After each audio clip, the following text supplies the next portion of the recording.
The Puzzle of Life and How It Has Been Put Together ******. The Puzzle of Life. London, printed by Spottiswoode & Co., New Street Square and Parliament Street. Frontispiece The Mammoth. The Puzzle of Life, and How It Has Been Put Together. A short history of the formation of the Earth, with its vegetable and animal life, from the earliest times, including an account of prehistoric man, his weapons, tools and works. By Arthur Nicols, FRGS with illustrations by Frederick Wadi. 2nd edition. London, Longmans, Green, & Co., 1877. All rights reserved. To my young friends Beatrix, Guy, Sylvia, May, and Gerald, the children of George du Maurier.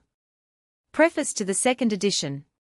The favourable reception accorded to the 1st edition has induced me to give the present a more definite educational character. Footnotes are appended, referring to the position in the British Museum of all the principal antiquities, fossils, and implements mentioned in the text, so that the specimens can easily be found by any young student who wishes, with the book in his hand, to make himself familiar with these records of past time. This will probably facilitate the search for and recognition of specimens by the reader. The additions to the text consist chiefly of a more extended account of the deposition of chalk and other deep-sea formations, founded on the results of the Challenger and Tuscarora expeditions, and a sketch of the earthworks of the Ohio Mound Builders and the stone monuments of Easter Island. Examples of prehistoric art and lake dwellings have been added to the illustrations.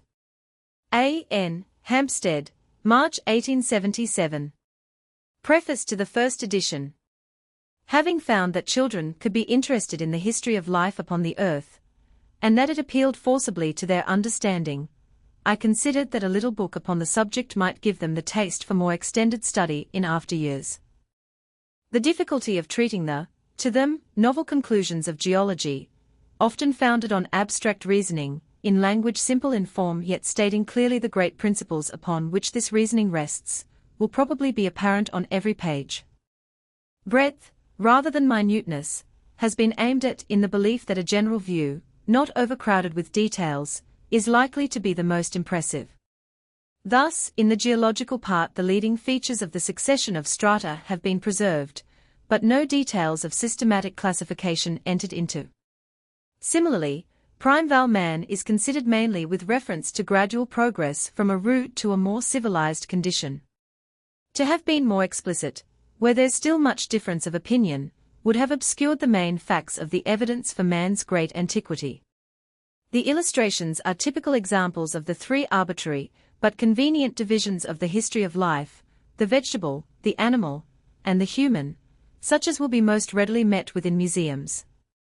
Slight as this sketch is, the liking for it shown by some intelligent children, who saw it in manuscript, encouraged me to believe that there are many others to whom it might prove interesting. Some acquaintance with the leading facts in science is daily becoming more necessary to those who aspire to liberal culture, and instruction in them is a recognized feature in the curriculum of some public and leading private schools. Thus, it is hoped that the present volume may to some extent serve as a textbook without the severity of such a form.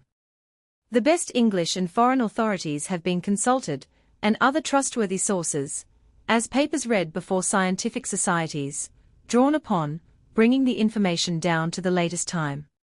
Though these pages are designed for young persons, other readers, perhaps, who are not familiar with the subject, may find some interest in them if they are not deterred by the necessarily simple style. My thanks are due to Mr. H. B. Woodward, of the Geological Survey of England and Wales, for some valuable suggestions made during the progress of the work. A. N. Hampstead, November 1876. Contents. Page The framework of the puzzle 1 The geological part 17 The vegetable part 56 The animal part 77 The human part 120 Conclusion 168 Index 171. Illustrations. The mammoth frontispiece I, upheaval, subsidence, denudation 51-2. Different kinds of plants of the coal forests 65-3. Trilobite 79-4. Footprints of Labyrinthodon, Footprints of birds, 2, with marks of raindrops 83v, fish reptiles 87.6. Bird reptiles 93.7. Fossils of the chalk 97.8. Gigantic Irish stag, Cervus megaceros, 108.9. The Megatherium 112x, 1. Flint arrowhead, 2. Stone axe in handle, 3. Flint knife, 4. Bone harpoon, 5. Bone needles, 6. Scepter made of horn, 7. Marrow spoon 129.11. Examples of prehistoric drawings 135.12. Lake dwellings 148.13. The Guadeloupe human fossil 159.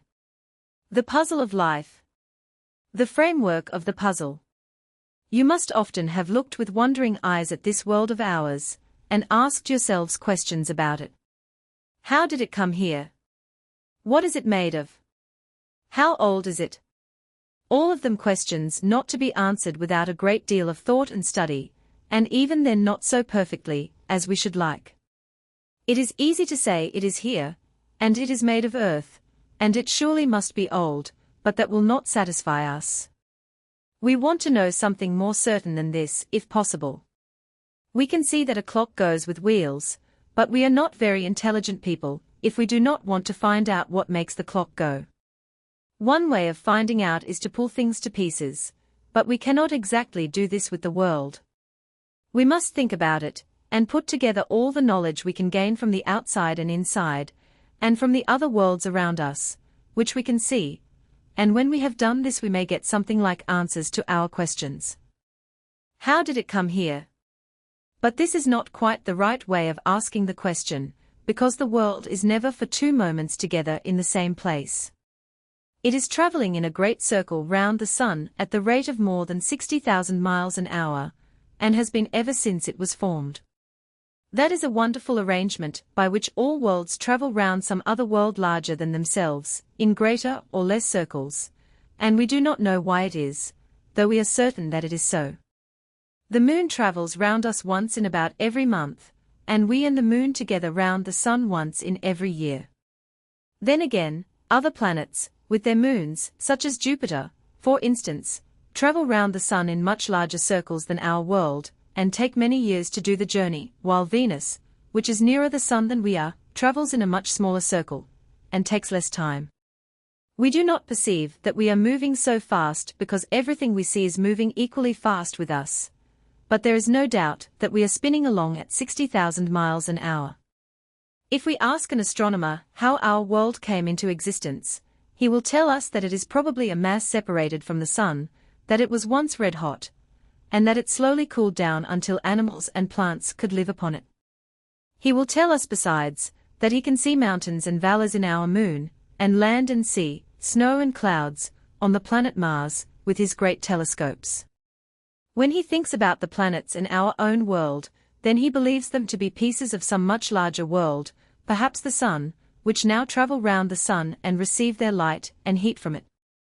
The world is made of what we call earth, and it is of this I mean to tell you now, how it was formed, what changes have taken place in it, what plants and animals have lived upon it, and what reasons there are for thinking that it is an exceedingly old place, with a long and interesting story to tell. Little was known 30 or 40 years ago by the most learned men about the age of our world, and it was thought that the human race had not lived here very long.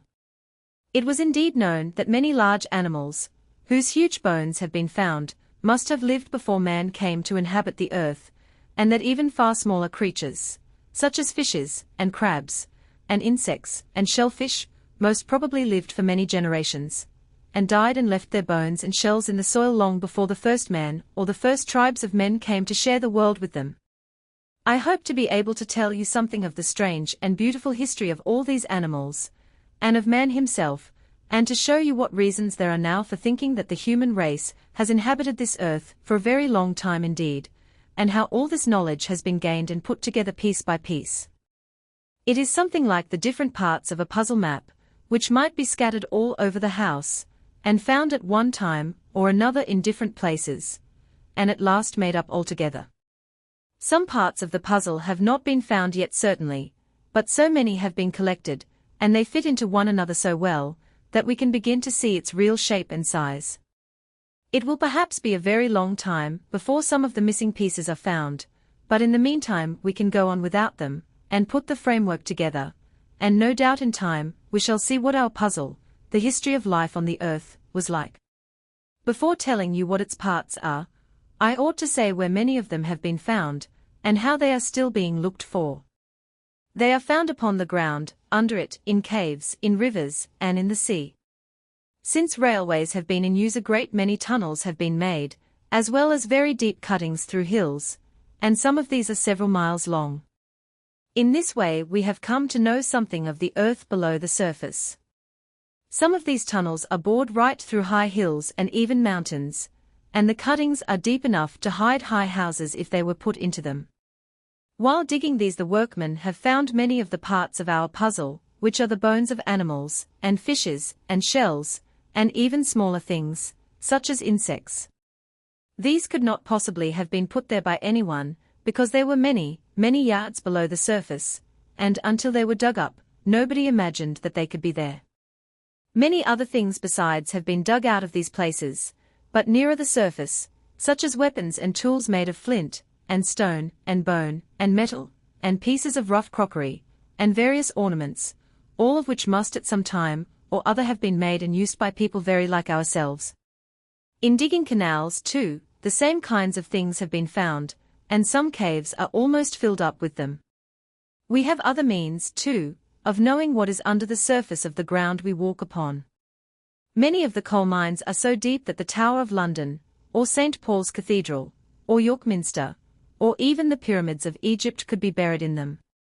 In digging these, the workmen have had to go through a great quantity of earth, sometimes chalk, sand, or gravel, or clay or limestone, layer upon layer, placed, like a pile of books of different kinds and different thicknesses, one upon the other, until they have come to the coal. In these different layers of earth parts of the puzzle have been found, and we shall see by and by what parts have been found in the coal itself. Then again, when deep mines are made to get the metals, iron and gold and silver, these layers of earth have to be dug through, and when the beautiful kinds of stone, like marble and limestone, are wanted, they must be dug out of the sides of the hills, and in doing this still more pieces of the puzzle come to hand. But there are other places where nature herself seems to have shown us some of them without the trouble of searching for them.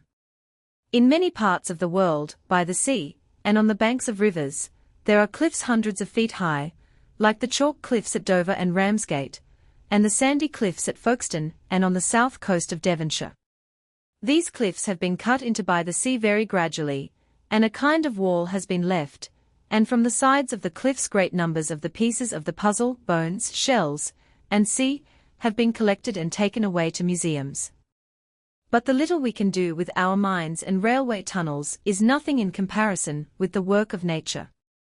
In some of the great mountain chains, the Andes, the Himalayas, and the Alps, for instance, parts of the sides of mountains have fallen down, and rents many miles long have been left, showing what had been buried there in the different kinds of soil, and where rivers have cut deep, narrow channels through the earth, like the canyons of Colorado, these natural miners have turned out more of the parts of the puzzle of life than we can with all our labor.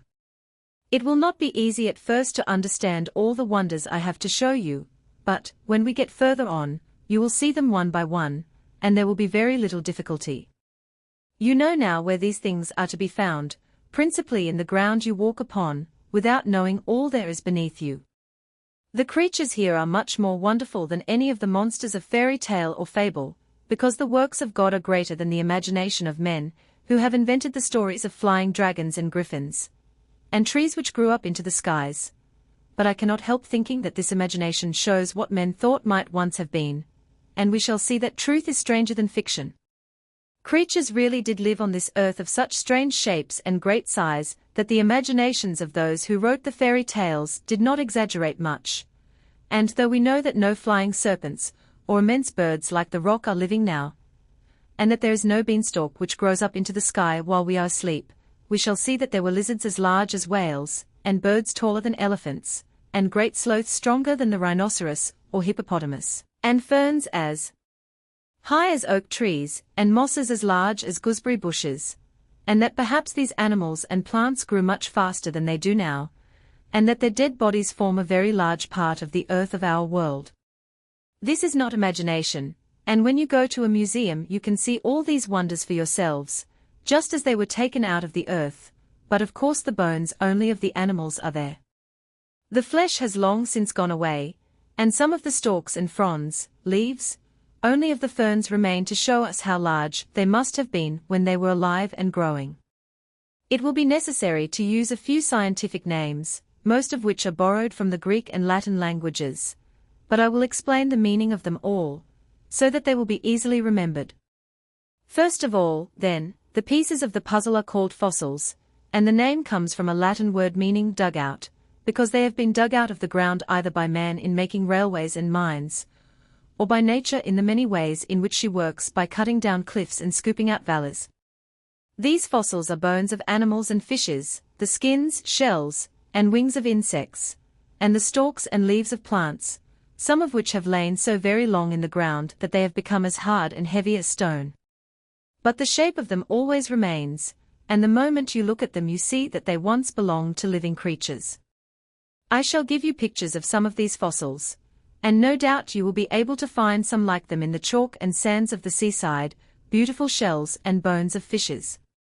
You may pick these out of the cliffs, and then go to the pools of salt water left among the rocks by the ebbing tide, and compare your fossils with the living shellfish, and see how nearly those inhabitants of the ancient oceans resemble the creatures we find now, sporting in the water, just as these fossils did when the sand and chalk cliffs were under the sea. Of course all the bright colors are gone from the fossils, for the color of animals fades away soon after they die, and the flesh does not last long, but the hard parts, the bones and shells, are not easily destroyed, because they are made of the same material as rocks. And when we look at the fossil plants we see the same thing. The colors of the green stems and leaves have quite faded, but the delicate shapes of the leaves and branches, and the grain of the wood, can still be seen, and you will have no doubt that they once lived and bore flowers and fruit, and died, as plants are living and dying every day. You have got so far now that you know what fossils are, and where they may be found. You know that they are the small and large pieces of the puzzle of life, of all sorts of different shapes and sizes, and you know that they are scattered about the earth, deep down in coal mines, on the tops of mountains, at the bottoms of rivers, in deep caves, and under the sea. The patience and industry of clever men have been well spent in gathering together all they can find, and arranging them in museums for our instruction, and making a history of them, which is more wonderful than the Arabian Nights, and more beautiful because it is all true. And, though you may think it strange that I promise to show you creatures more marvelous than those of the fairy tales, I shall keep that promise faithfully. We shall find no genii with wonderful lamps and magic rings, because they never really lived, though it gave us much pleasure and amusement to read about them, but we shall see what God, the greatest genius of all, has done by means of his magicians, the laws of nature. These magicians have built up high mountains and dug out valleys, and sent mighty rivers sweeping down to the sea, and even filled up oceans with sand and chalk, and buried ancient forests deep down under sea and land. They worked with fire, and air, and water, not quickly, but with such strength that nothing could resist them, and they gradually molded the earth into the beautiful thing it is, so that in contemplation of created things, by steps we may ascend to God. Milton.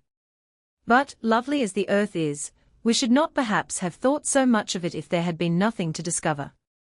We see that it has been prepared for us an immensely long time ago, and when we know a little, we want to search further, and find out what the whole plan of creation is, so far as we can. You will be surprised when you know how many signs of past life there are around you, many more than you can see with the eye. The earth is one great burying place of creatures which have passed away. You are walking over their dead and fossil bodies at almost every step. They are built into the walls of our houses, and there are millions of them in some of the commonest stones of the pavement. Those round, smooth pebbles, called flint stones, which we pick out of the gravel walks, were once partly such soft tender things as sponges, but time has hardened them, and they have been rolled together in seas and rivers by the always moving water until they have become quite different to look at from the rough blue flints they were when they were washed out of the chalk beds. When you are walking along the sands of some seacoasts, you are treading on little specks of these small flints, which have been ground down fine in that great mill, the ocean. The sponges, then, did some part in the building up of the earth. The very chalk you draw with is composed of the shells of sea animals.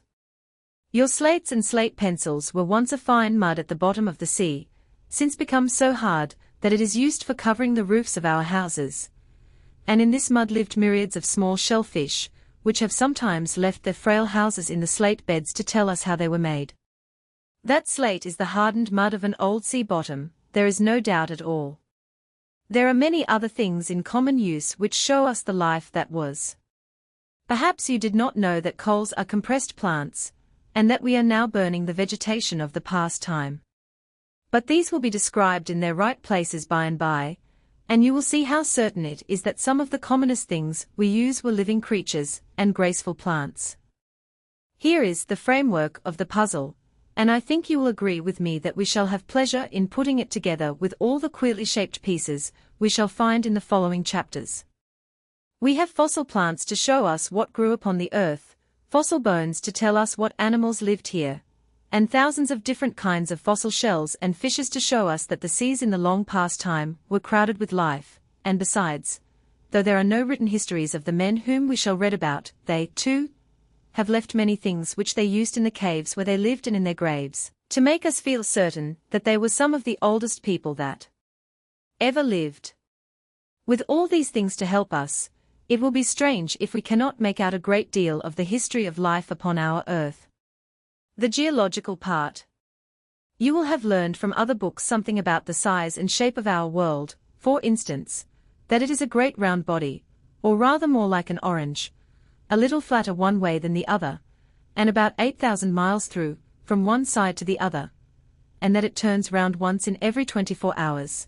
But I have only to tell you now what it is made of. The material is called rock, earth, or soil, and there are many kinds of it, such as granite, gravel, clay, sand, chalk, mud, and so on, and we shall see that many of these different soils contain different fossils.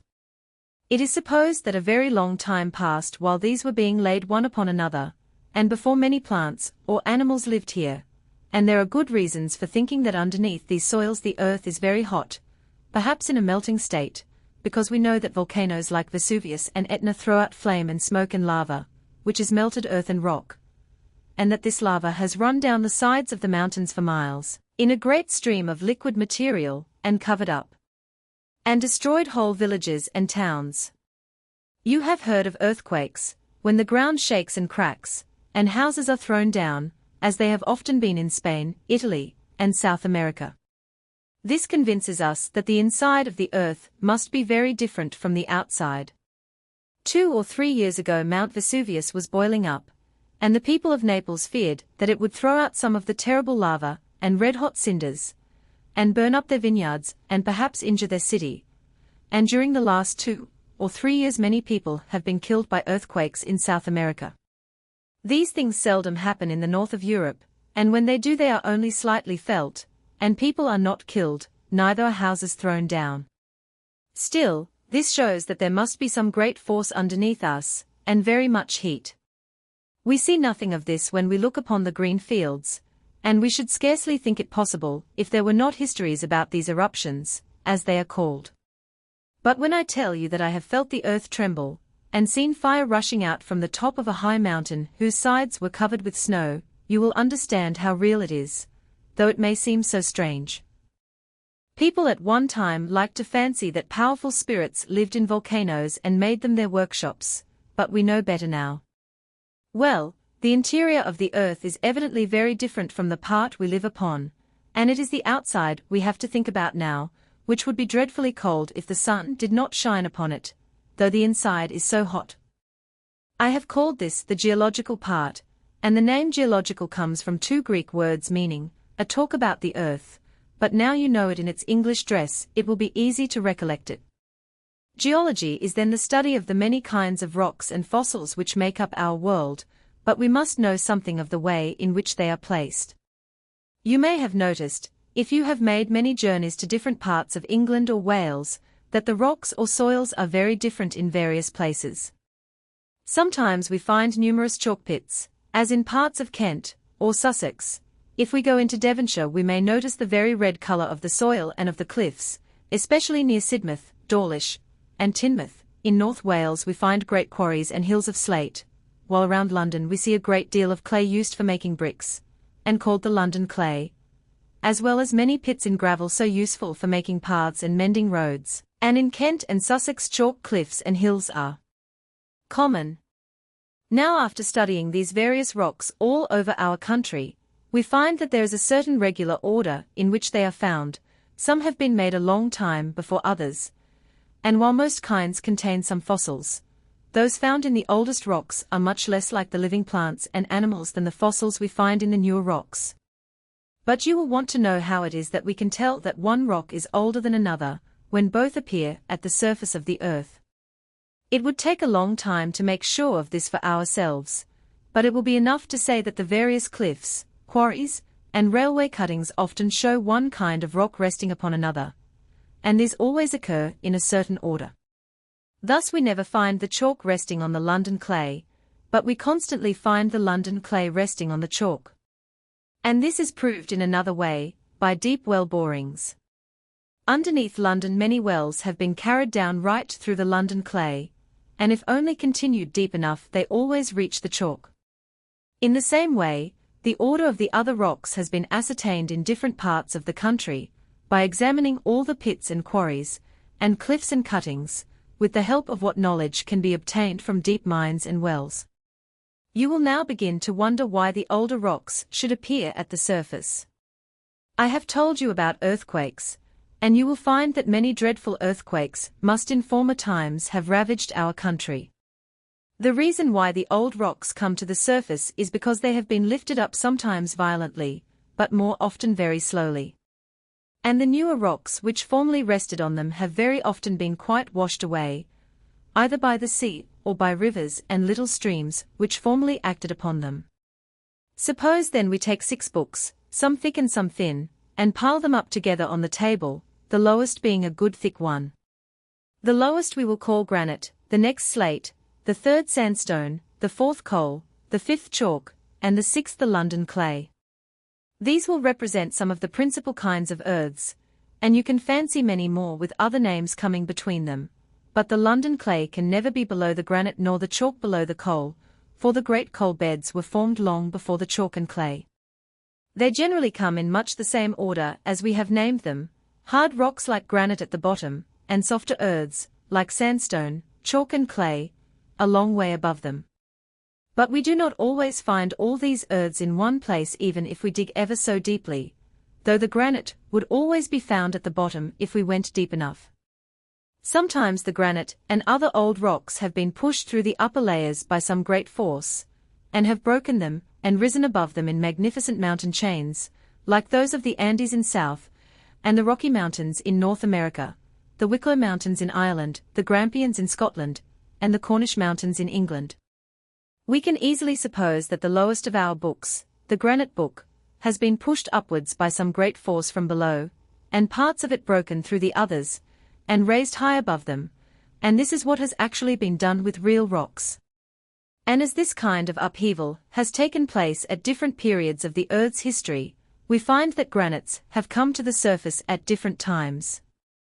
When the layers are thus broken through, they are often tilted up on end and tumbled about in confusion. But where there has been no disturbance like this, they generally rest evenly upon one another in their proper order.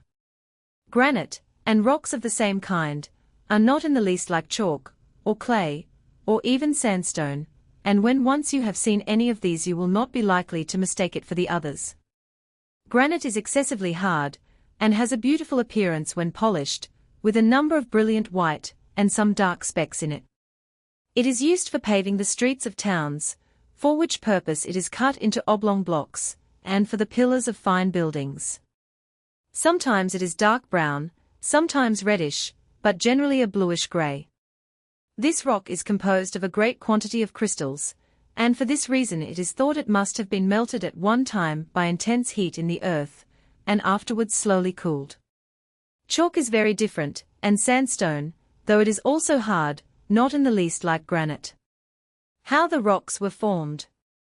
What I have just said is about all that we know of the formation of the oldest and hardest granite rocks, but there is something going on now which confirms the belief that the materials of which they are made were melted together by a greater heat than we can make in our furnaces for melting iron, for I should tell you that it is easier to melt iron and copper than granite rocks.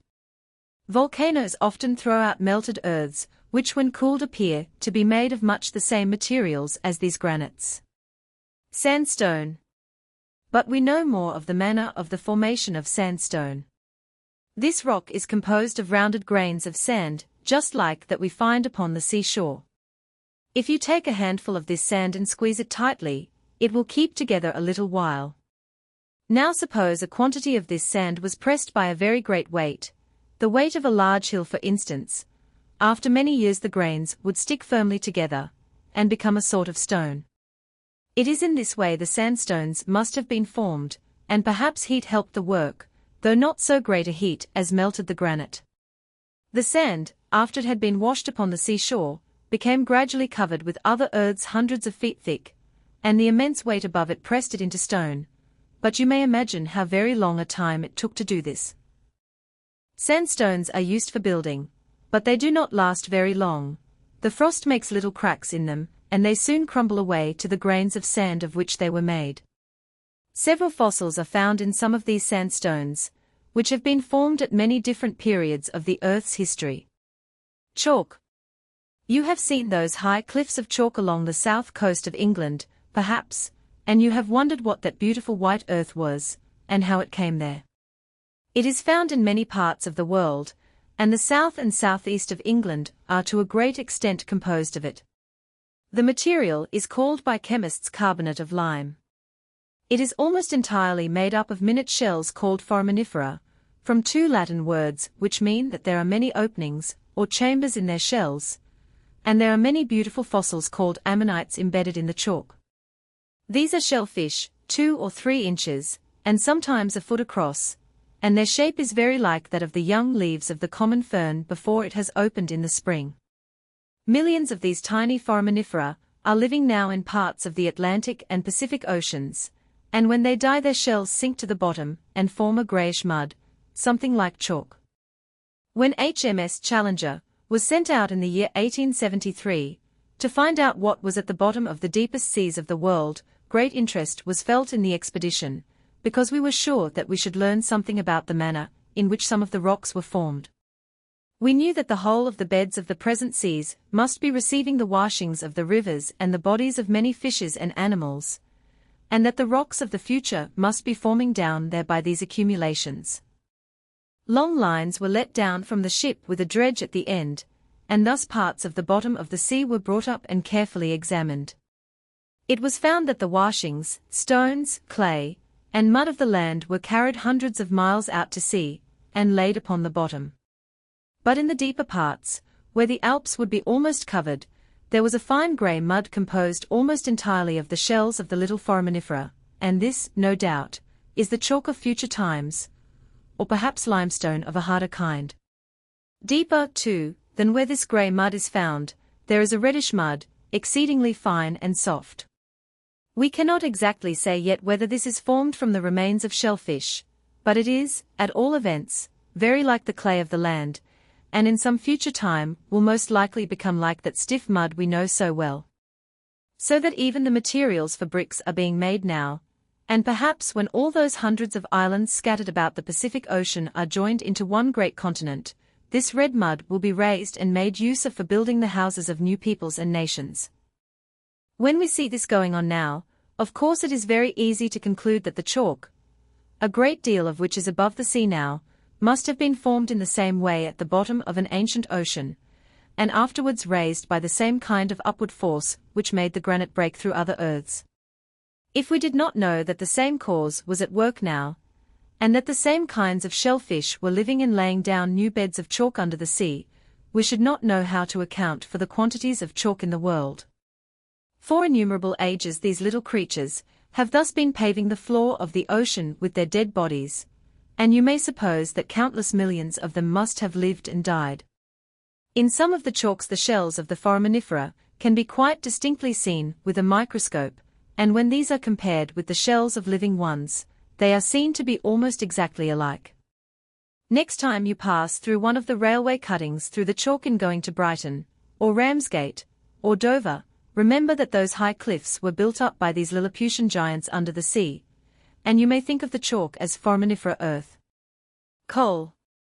You see this black shining substance almost every day, and you know it is dug up from very deep pits, where the poor miners are often killed by explosions of gas escaping from it. But it is as well to know what it is and how it comes to be so useful to us. In the language of chemistry it is called carbon, and a great writer has given it the poetical name of compressed sunlight. But you will ask how sunlight could possibly get into a deep mine, and how it could be compressed there. You will see that the explanation is really quite simple by and by. This coal was once above ground, and was a splendid forest of waving palm trees, and ferns, and gigantic mosses, as you will see by the pictures of the fossils of them. Many of the animals and plants of past times were giants compared to those living now, of the same species or kind, and many of the plants of the present time are dwarfs to those of the same kind which formed the coal beds. Many generations of trees must have grown and died, and others must have sprung up, and so on, until beds of them, some 10, others 20, or even 30 feet thick, were formed.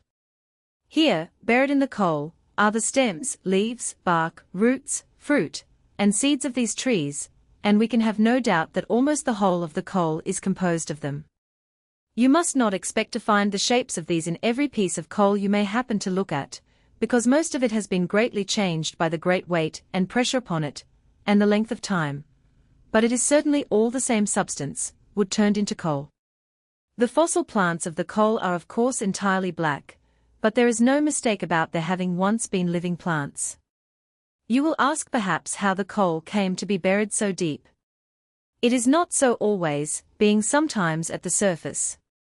But just as the granite has been pushed up through the other rocks, so has the coal in some places been uplifted, and in others has sunk down. It was often covered up by other earths to a great depth, after the trees which composed it had died, but where it is now at the surface these newer earths have been afterwards worn away. When the sun shone upon these coal trees they took its warmth and light into their stems and leaves, for they could not live without, and this made them grow so fast and become so large, that it is not untrue to call coal compressed sunlight. Charcoal is in some respects so like coal that it would seem to you at once that they were probably the same material. Charcoal is simply burnt wood, and when the coal forests had died down, and when these beds sank down beneath other layers, the pressure and heat together turned the wood and leaves into a hard mass like charcoal in color, but heavier and more solid, and just enough of the stems and leaves have been left to enable us to know with certainty that coal was once wood.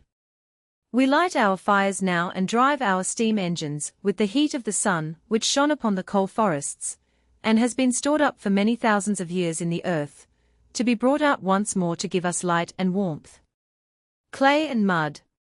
While the ancient forests were growing up to form the coal beds, and the foraminifera was slowly building up the chalk, as I have explained, the earth was covered with water in some places, which are now dry land, and the sea now flows over parts of the world which were once the habitations of plants and animals. These great changes have left their marks upon many a mountainside, and many an old river or seabed has become filled up. A map of Europe during the chalk period would show that the places where Paris, London, Copenhagen, and Berlin now are were then under the ocean, but since then these places have been lifted up, and mud, clay, and gravel swept over the chalk in many places by the action of new rivers and seas. Water, you perceive, has had a great deal to do with these changes, and indeed it is one of nature's most powerful tools, for it can wash down rocks and cliffs and cut its way in rivers for thousands of miles over the earth's surface. It carries down mud and clay and gravel, and this soil, which has been named alluvium, is one of the most interesting of all to us, because it contains the bones of the immense animals we shall talk about presently, as well as those of the oldest races of men with their weapons and ornaments. The mud age, and we are in the mud and gravel age now, belongs to what is called the Tertiary period, and we shall see that this age has lasted a very long time already, so long that though it is still going on, the most extraordinary animals have lived and died, and not one of them is now left alive. Still the same washing and cutting of water is going on which buried their bones in swamps, and bogs, and river caves, and may perhaps carry away some of the bones of us, who are living now, to be found ages afterwards by future generations, who will read our history in these silent witnesses, as we read the history of the tree ferns and foraminifera in the coal and the chalk. The present age of the world's history is the Mud Age, or, as we shall call it in future, the Tertiary period, and I think you will agree with me when I come to describe it, that it contains the most interesting of all the pieces of the puzzle of life. The earth of the Tertiary period is very different from a great many of the older earths. Clay, mud, and gravel are the washings only of the older rocks, the fine particles, which have been worn off from them by frost and water and carried down by rivers and left in large beds, and sometimes they have a good deal of decayed wood and weeds mixed with them. Here are found the bones of the great animals, which were so much larger and stronger than those of the same kind living now, or any that lived before them. Upheaval and depression. These two words are so often used in books on geology that we shall not be able to get on without knowing their meaning. We have seen that the rocks have been formed in a certain way, some by heat, some by water, and some by dead forests, and that they lie over one another in pretty regular order. But this order has sometimes been disturbed and the layers have been tumbled about among one another very much. In some places the older rocks, such as granite, slate, and sandstone, have been pushed up through those above, and in others the coal has sunk down and been covered with thick layers of chalk, sand, and mud. When the force below pushes a layer up through the others it is called upheaval, and when a layer sinks down it is called depression, or subsidence. Both these actions are going on now in different parts of the earth. A great part of Sweden, Norway, and Denmark, of Spitsbergen, Siberia, and the north of America, is being slowly raised higher above the sea, as we know by the height their old sea beaches now are above the water, while part of the shore of America opposite to Europe and also the south of Greenland is slowly sinking down, as we know by the remains of land animals and trees which are now covered by the tide. And at many places on the coast of India this subsidence is also going on. Nearer home, too, there is an example of it in the island of Guernsey. All round the coast of this island, like that of Jersey, are found tree trunks and other remains of old forest land beneath the water. Old histories refer to this as dry land, and if a map of it made in 1406 is correct, this land must have sunk about 150 feet since that time. Thus we can see, even at the present time, the very same changes which have worked upon our earth for innumerable ages. It is now easy to understand how the forests, which must have grown above in the air have, after a long time, sunk down to a great depth, and been turned into coal, and covered with the sediment, sand, gravel, and chalk from the seas which afterwards flowed over the places where they grew. Sometimes the rocks by the seashore are cut into terraces, or steps by the constant wear of the water, and when we see these watermarks far above the present level of the sea we know that the land must have been lifted up gradually above the sea. There are many such terraces in Norway. To prove whether this is so, marks have been cut upon rocks at a measured height above the sea, and after some years these marks have been noticed to have been raised much above the water by the upheaval of the earth at that place. Generally this change of level has taken place gradually, and the greatest work in moving the layers of earth and displacing them has been very slow. But in some places violent and sudden shocks have happened, tearing up the rocks and piling them up in heaps, and now and then islands have suddenly appeared in the sea and vanished out of sight completely in a short time. Islands have thus come up in the Mediterranean Sea within the memory of man. In the year 1831 the island of Julia suddenly appeared near the coast of Sicily, and since the year 186 BC no less than 3 islands have started up in the bay of the island of Santorini. In this century islands have appeared among the Azores, the Indian archipelago, the Philippines, the Moluccas, and on the coast of Kamchatka, and other places. Some of these have appeared suddenly, others slowly, and they no doubt have been raised by a great force from below. You will see now how easy it is to account for the changes of the places of the layers of rock. The same thing is going on now which has been going on throughout all time, only perhaps with more energy formerly than now, making mountains, islands, and continents, raising up a large tract of land in one place and sinking an island, or a seashore in another. These changes have been of great use to us too. Suppose all England had been covered with coal or slate, we should not have been able to grow anything. As it is, we have sand and gravel in one county, chalk in another, slate or granite in another, and coal down below in several, and we can grow a great variety of plants on all these different soils. We have to thank upheaval and depression for this. The force which is always working below us has turned up the different soils like a gigantic plough, and brought some to the top and covered others, so that instead of having to dig down deeper than ever we have yet, we have only to go from one county to another to find the different rocks. We know that we could not get at the coal in Sussex without going down an unknown depth through the chalk and other earths, but we dig for it in the north of England, where we know its depth below the surface.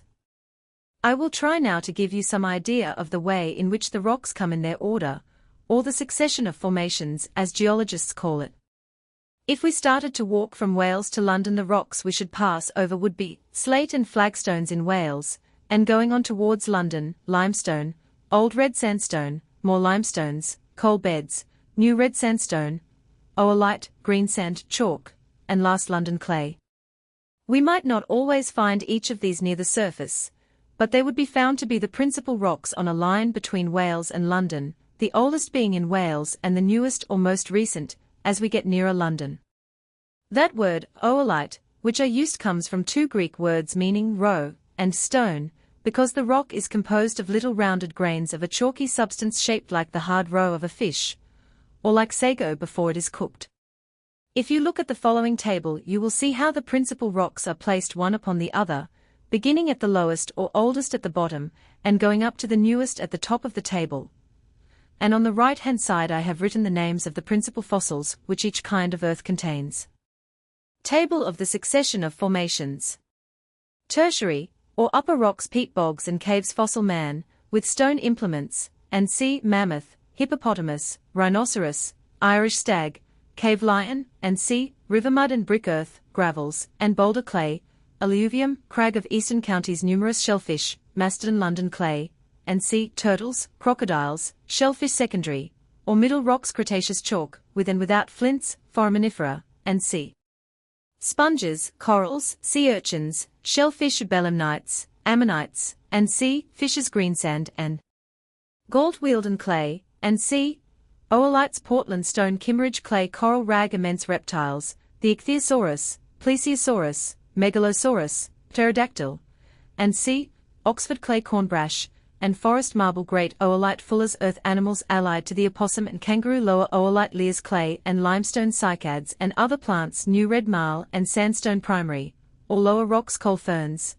club mosses, a few firs, calamites, and sea, in great abundance, millstone, grit, mountain limestone, old red sandstone, numerous corals, shellfish, trilobites, fishes, and sea, Silurian limestones and slates, Cambrian slates. The Laurentian rocks contain the oldest known fossil, the Eozoan, or life-dorn animal, Laurentian rocks, igneous, or volcanic rocks, greenstone, basalt of various ages, no fossils, porphyry granite, and sea.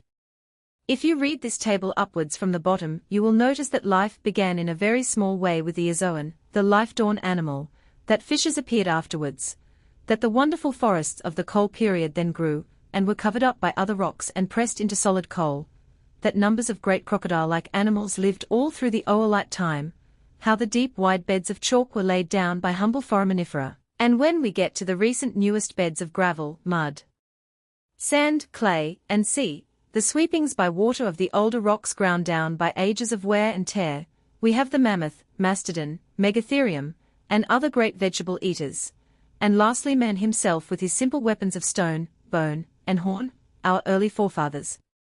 You must always keep in mind that the greatest of these changes have taken place very slowly.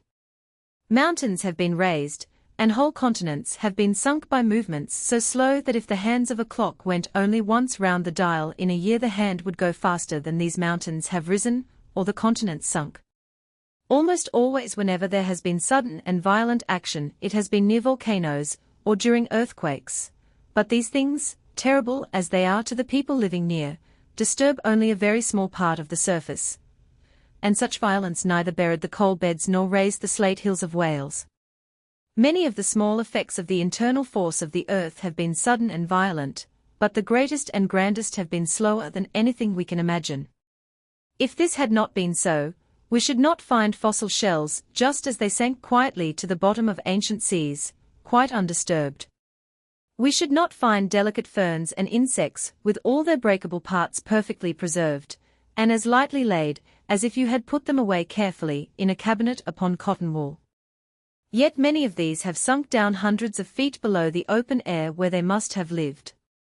We find the ripple marks of the waves on old sandstones, and even the prints of the feet of birds and animals as they walked upon that rock when it was soft sand, and the little pits made by raindrops on the moist earth. All this speaks of stillness and gentle movement, no violence. So slowly and softly have these rocks settled down, that we can read in them the history of the life that was. But if there had been any sudden and rough movement, all these fossils might have been broken up, and we should have had nothing but fragments, and the puzzle of life could never have been put together.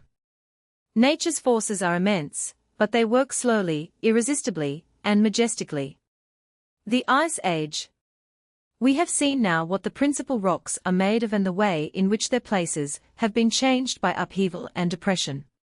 Water, as we know, has been at work and has done great things in all ages of the world's history. I have called it one of nature's most powerful tools, and when we look at the quantity of chalk alone that there is in the world, and remember that this was all laid down in water, and perhaps a great part of its lime carried down by rivers to the seas where it settled to the bottom, after the corals and small shellfish had worked it into their bodies, we are right in thinking water a great magician indeed. Why, even so small a river as the Thames carries down to the sea every year as much dissolved earth as would make a good large hill, and what must such rivers as the Nile, the Amazon, the Mississippi, and the great Chinese rivers do? There must have been gigantic rivers, too, in the old times, or else it would have been impossible that the deep sandstone and slate beds could have been formed, for these are all laid down by the washing away of earth in water. Ice, which is only solid water, has also been a powerful tool in shaping the surface of the earth, but it has not been always at work as water has. Ice now covers only a comparatively small part of the globe near the North and South Poles, and mountains like those in Switzerland, but by watching what ice is doing now in these places we are able to be certain that there has been a time when it covered Scotland, Cumberland, Wales, Sweden and Norway, and nearly all North America. In watching the great rivers of ice, called glacier, in the Alps, for instance, we see that they slip down from the mountains slowly, creeping on year by year, and bringing with them pieces of rock and stones. We see also where they have melted that they have been grinding the rocks beneath them with their great weight, and have cut grooves into, and scraped and polished the hardest granite. The stones underneath the glacier have been pressed so heavily upon the rocks that they have left deep marks, and we find the same kinds of marks and heaps of stones in many mountains where there are no glacier now. There are other things too which convince us that a great ice sheet spread over almost the whole of Great Britain. When the huge icebergs break away from the frozen shores of Greenland and North America, they often have frozen into their ice large blocks of rock, sand, gravel, and sea, and when they drift into the warmer seas of the south they melt, and of course these blocks, or boulders, as they are called, sink to the bottom. Just the same kind of boulders are found in many parts of the world, where icebergs never come now, and as they are of a different rock from that on which they lie, they must have been brought there somehow. We naturally suppose then that they were brought by icebergs. Sometimes boulders of granite have been found thus among clay, many miles from where there are any granite rocks on the surface, and there can be no doubt that they were originally frozen into an iceberg, which floated away with them, and when it melted left them so far from their native place. In many of the Midland and Eastern counties once floated these icebergs, dropping the stones and boulders which they brought away from the Welsh, Cumberland, and Scottish mountains. The climate of the earth must have been fearfully cold when our country was covered with ice, just as Greenland is now. Geologists suppose that there must have been more than one age of ice, and that between these ages the climate of the world was pretty much the same as at present, although it is certain that there were periods when England was much warmer, because many of the fossil plants could not have grown in a cold climate. You will want to know whether there were any land animals living during the ice periods. It is impossible to be quite certain, but it is most likely that the mammoth was living both before and during the last ice age, because its bones have been found among the earths brought down by the glacier. I have said all you will be likely to remember at present about the nature of the different rocks, but it will help you to understand better how they have been laid one upon the other, and how they have been moved and broken by upheaval and subsidence, if you look at the drawings on page 51. Denudation. It has often happened that some of the harder and older rocks, like granite and slate, have pushed themselves through those earths lying above them, and then the sea, or a great river, has washed away all the earths from one side of the rock. The rain, too, falling for thousands of years, has swept them down into the valleys and mixed them together. This is called denudation, or laying bare the harder rocks by washing the softer ones away from them.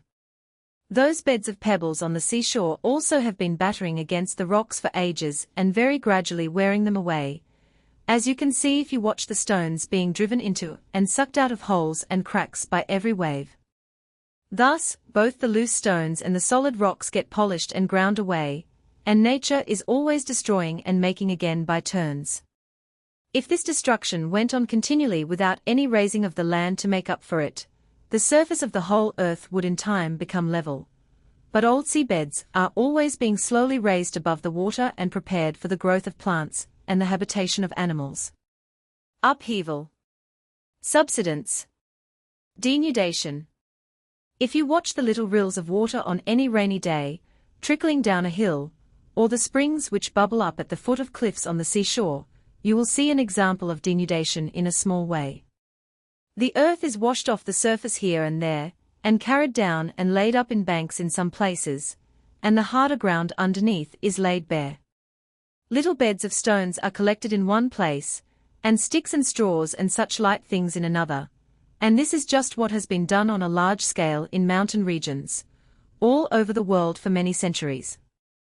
In the uppermost sketch on page 51 you will see how the granite has been lifted up with the layers of other earth along its sides, and afterwards even layers have been deposited above.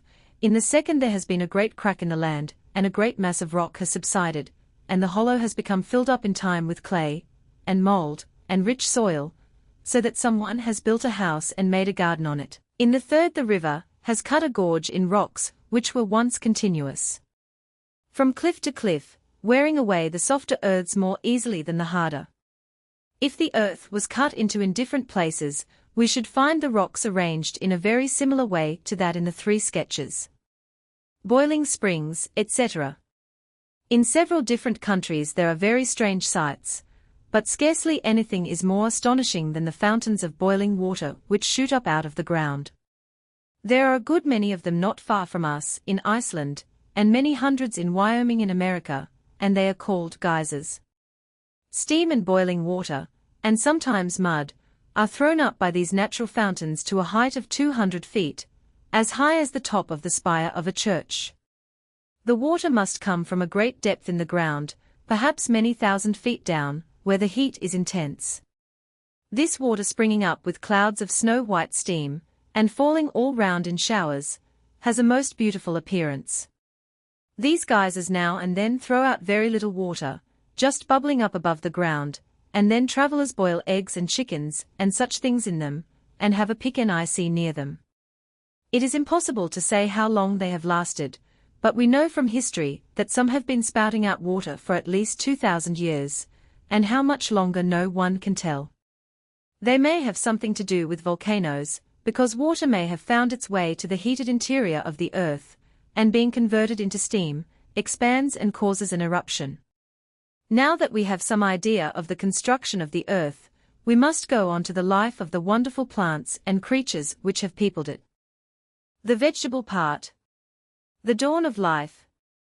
The first beams of the rising sun, and the first grey light of the morning, tell us of the coming day, But we cannot even think of the dawn of that far-off day in the earth's history, when no voice of man or beast was heard, and no trees or grass covered it, without solemn wonder at the immense distance that day is from us.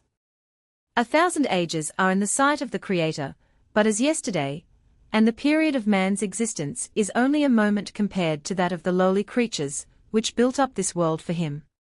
In the first seas and on the land nothing was heard, but the rushing of waters, and the roaring of the fires of volcanoes. It is impossible to be quite certain whether the first living things were animals or plants, but I think it most likely that very simple plants grew first, and that very simple animals came after or with them. Among the first of these, or perhaps the very first, were some small animals called eozoan, which means the life-dawn animal, and with them grew some simple plants. On the banks of the St. Lawrence River in Canada there is a great bed of rock called the Laurentian rocks, made almost entirely of the tiny remains of the life-dawn animal, which, when we look at them through a microscope, are found to possess nearly the same structure as some lowly organized shells living in the seas now. These rocks are found in many parts of the world besides in Eastern America, Bavaria, Scotland, and Norway, and in some places their thickness has been estimated at 30,000 feet, or nearly 6 miles, or 100 times as thick as St. Paul's Cathedral is high. These little creatures you see were at work over a great part of the earth's surface, and you may fancy how many thousands of years it took them to build up these rocks. The life-dawn animal is far older than the chalk-building foraminifera, and so far as we know it lived alone in its seas. There were none of the beautiful twisted ammonite shellfish, nor the shark-like fishes of the chalk seas. The eozoan was the only kind of living creature, the lord of creation for the time, and though storms raged in the seas it inhabited, the water was so deep that it lived on undisturbed. When you are able to use a microscope, you will be able to see the traces left by these tiny animals in what is now hard stone. One life began in a very small way. There were none of the great land animals we have now. But these seemingly insignificant builders were at work so long that they made the immense rocks I have told you of. But this is not all. About this time some very simple plants grew on the land, and were carried down by the rivers and formed deep beds.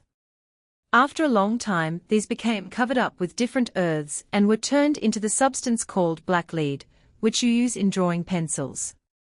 But this is not really lead, it is almost pure carbon, in fact, the oldest kind of coal, so old that it will not now burn like coal, and is entirely made up of fossil plants crushed out of shape, so that we cannot now trace their forms, as we can the plants of the coal.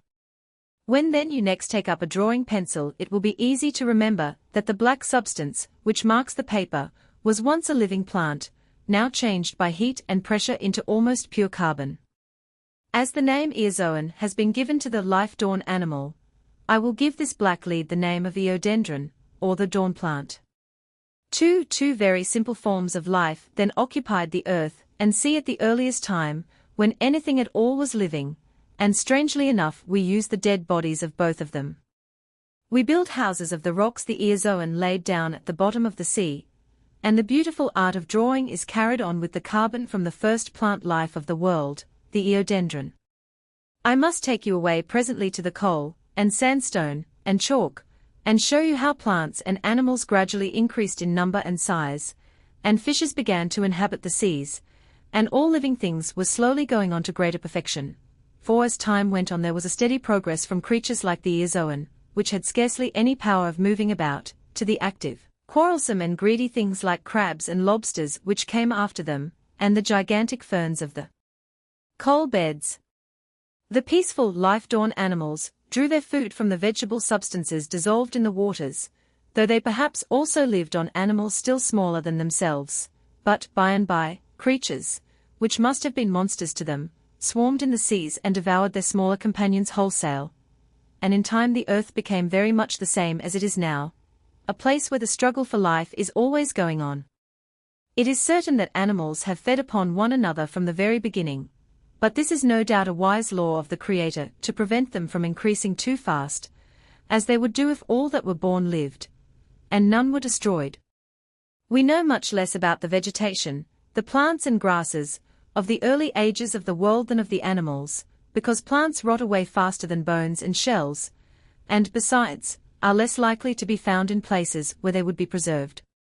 A dead tree might be eaten up entirely by insects, as the white ants eat up fallen trees in a short time in tropical countries, and what is left of them crumbles away to fine powder and mixes with the soil. Immense trees are thus devoured now by millions of tiny insects no longer than your thumbnail, in India and Australia.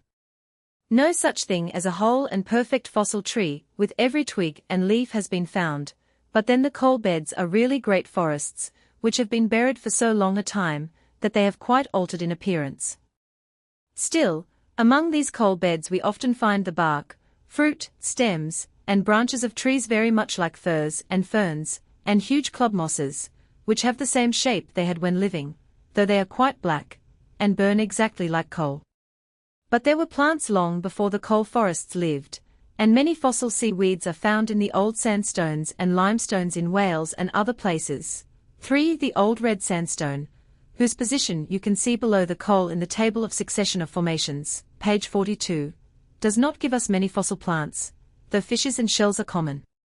This rock is found in Scotland, Herefordshire, Devonshire, and Ireland, as well as other places, and is often more than 2,000 feet thick. It was not all formed in salt water, we know, because many of the fossil fishes and shells it contains are freshwater kinds. It must all have been made of the pieces of still older rocks worn away by rivers and settled like a sediment in immense lakes, some of which were fresh water. Then, after the old red sandstone, came a time when the limestones below the coal were laid down at the bottom of a vast sea, and here the remains of land plants are of course few. Then it seems there must have been a very long time, when there were large continents all over the world raised above the seas, but not very much, and on these the forests grew which afterwards became coal fields. Until this time the plants had been mostly water weeds, reeds, rushes, and seaweeds, and it was not until England and Ireland became one continent, as they were once and covered with woods, that the great period of vegetation began. The growth of plants was then most wonderful, but although coal is found in many different parts of the world, it was not all formed at one time, and though it is plentiful in England and Wales, Scotland, Ireland, France, Belgium, Russia, Hungary, Australia, New Zealand, China, and Borneo, it is older in some countries than in others. It is fortunate, however, that this useful material was made in nature's workshop in so many different countries, or it would have to be carried from one to another. The coal forests were not the same trees as we have now, oaks, elms, ashes, limes, and so on. Most of them had rather hollow trunks and splendid waving tops like ferns and reeds, though there were some like our fir trees. If you lie down in the long grass before it is mown, and look through the stalks and fancy yourself an inch high only, you will have some idea how the coal forest would have looked if you had lived then. But there were no human beings on the earth then, and I do not think there were any large animals, at least none have been found in the coal itself, except in Switzerland, where a few bones of the mammoth, an ancient elephant, and of the rhinoceros have been discovered in the much newer beds of coal, and also those of a large reptile like a crocodile in the coal beds of Ohio in America. 2. Fossil tree fern. Calamites. Lepidodendron. Different kinds of plants of the coal forests. In such immense forests insects must certainly have been plentiful, and some of the fossil bodies of beetles, dragonflies, and spiders have been preserved, and a few tree lizards, for of course the edges of the coal forests were washed here and there by the salt sea, and there must have been some freshwater rivers and ponds, for we find both fresh and salt water shells in these beds. It was almost dark in these forests, so thickly did the plants grow together. There were enormous club mosses close together and as high as most houses, with their leaves interlaced making a complete network to shut out the sun. But the sun which shone on the forests was warm, and the air which went through them was soft, or they would not have grown so wonderfully. Indeed, there can be no doubt that the climate of northern regions was once much warmer than it is now.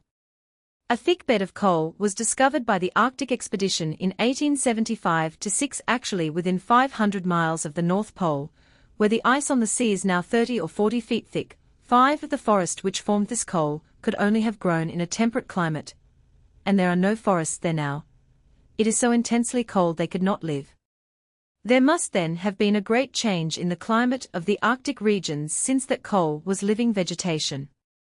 The few plants and mosses which can live there now are of a very different and more hardy kind than those of the coal forests. If you look at the engraving facing page 64, you will see a drawing of one of the tree ferns with its delicate fronds which grew so abundantly in the coal forests, and there are many other plants, some like the common mare's tails, or calamites, growing in shallow ponds and ditches now. Only the mare's tails or calamites of the coal forests were as high as poplars. 6. So you can imagine what a splendid sight these forests of ferns, club mosses, and mare's tails must have been, and what a multitude of beautiful insects and butterflies must have flitted about in them, but their frail bodies have almost all perished, so that we know very little of the animated creatures of the time.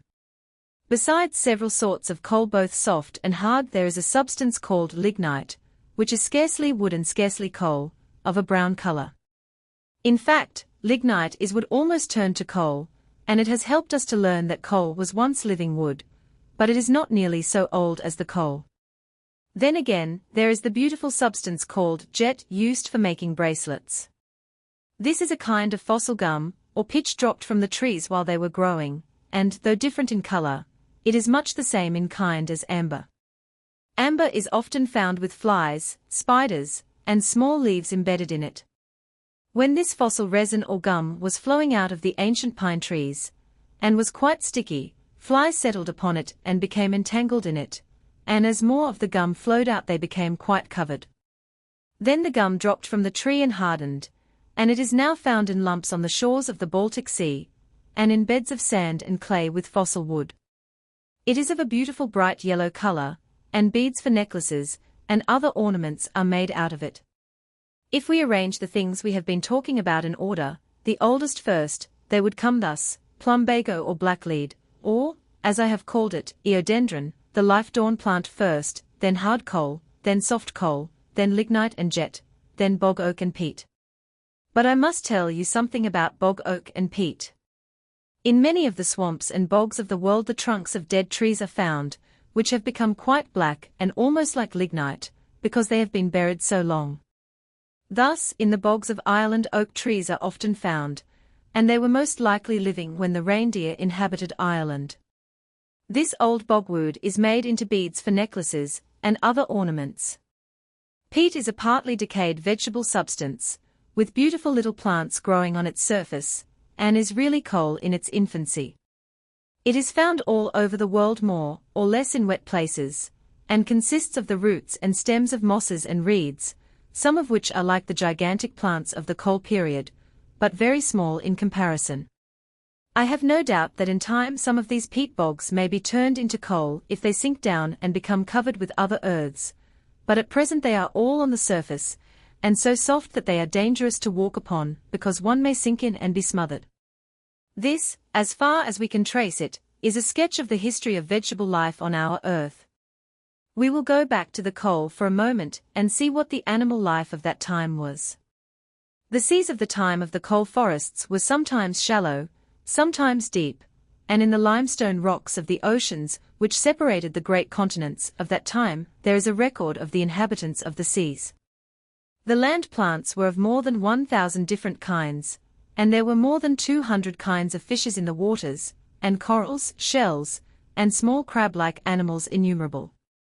The fishes were fellows with terrible teeth, and their bodies were covered with strong hard scales.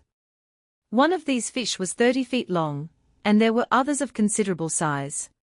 It is curious that the fishes of this time remind one of reptiles, lizards and crocodiles, just as the birds of a future time seem to have something of the reptile about them, as you will see by and by. I dare say you have remarked while reading that all the plants and animals of the early ages of the world seem to be made on a simple plan, and as the earth grows older they become more perfect. And this is just what I want you to take notice of all through. The plants of the coal period, you have seen, were nothing like so perfect in construction, beautiful as they were, as the forest trees of the present time, neither were the animals so perfect as those living now. There has been progress, step by step, throughout the vegetable and animal creation, and, though many of the lower forms of the early ages exist now, there are others far superior to them which did not exist then. But all this will come in the animal part. About the middle of the Earth's age came the wonderful period of vegetation, which gave us our coal, and after that there was a great and busy time, when huge reptiles and reptile-like birds, and then true birds, made their appearance. But that belongs to the next part of the puzzle of life. If we look with astonishment at the coal forests, we may also well think of them with thankfulness. Here is the sunshine of past ages stored up for our use, and we bring it out again to warm ourselves, cook our food, make all our iron things, and drive our steam engines. Can any romance be finer than this, that we are carried across to America and India and Australia in steamboats driven by the fossil sunlight of ages and ages past, and whirled along at 60 miles an hour over iron rails by the same stored-up strength? If you doubt this, think of living trees. Do they not live by the air and sunlight? Will they grow without these? They spread their branches and leaves to gather the warmth and light from the air, and when they are cut down and dried, and you put a match to the wood, all the old warmth and light come out again, and we know that the coal is only fossil wood. Our Creator wastes nothing.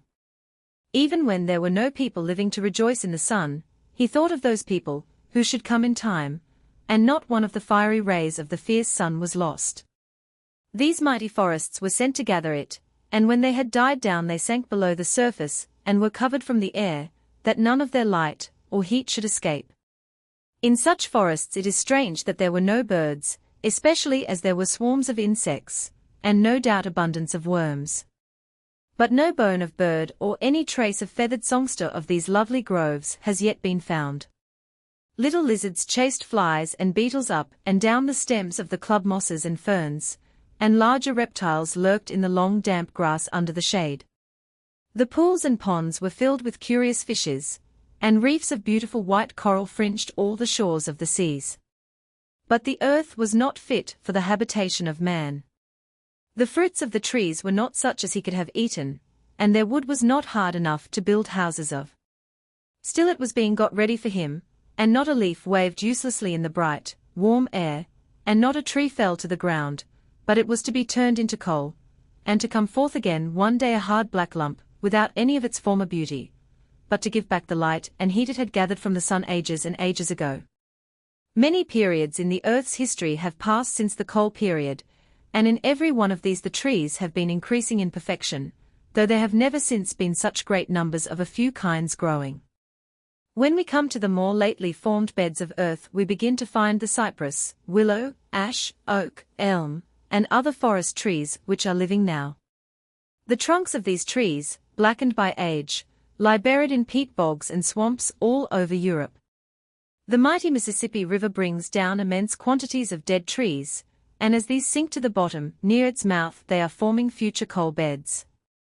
Along the coast of Norfolk and Suffolk, too, and stretching far away under the German Ocean, is an old English forest. In some places the trunks of the buried trees may be seen standing upright just where they grew. The nets of the fishermen are continually bringing up pieces of wood, roots, and seeds, and when the sea washes away the soft cliffs here the bones, teeth, and tusks of the elephant, rhinoceros, hippopotamus, and other large animals which inhabited this forest may be seen in great numbers. Down below the waves of ocean have these woods sunk with all their once living creatures, and though you may suppose that it must have been very long ago that they grew, they are of the same kind as those which now make the hills and valleys of England beautiful.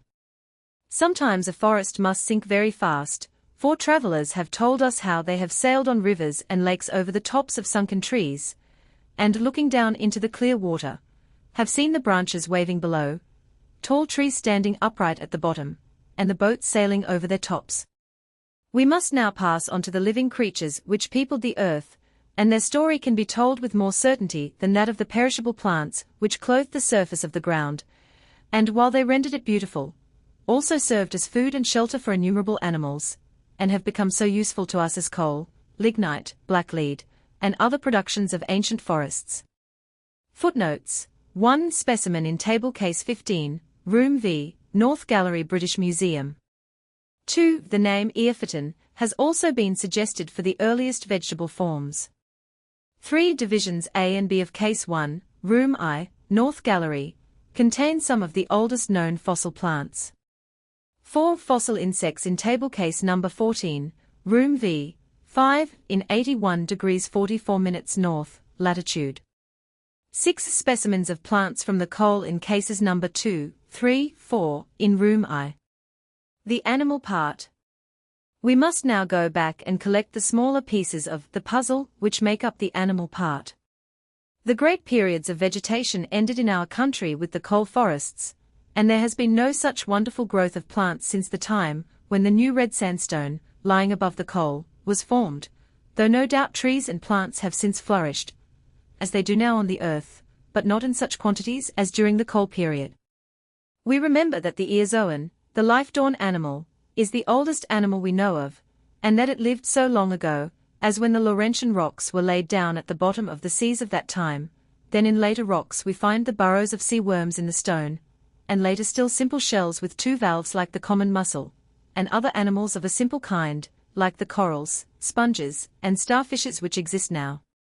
There must have been millions of these creatures in the older limestone seas, for the rocks are almost entirely composed of their fossil shells and bodies.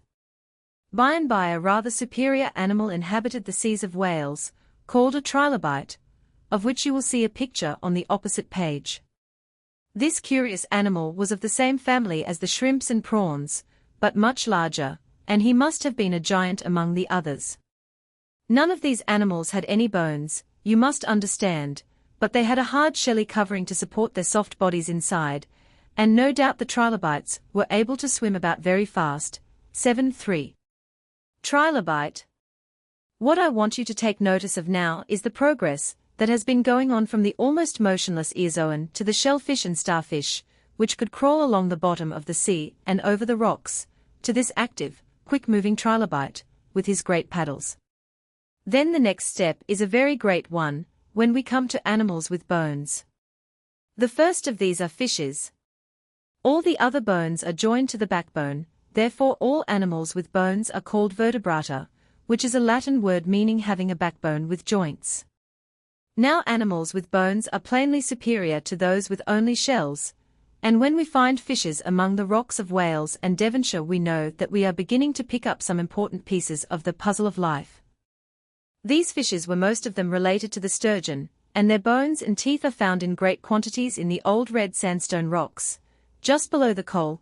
8. It is not until we get above the coal into the oolite or eggstone rocks that still larger and altogether superior animals, both of sea and land, began to increase. And this is called the Age of Reptiles.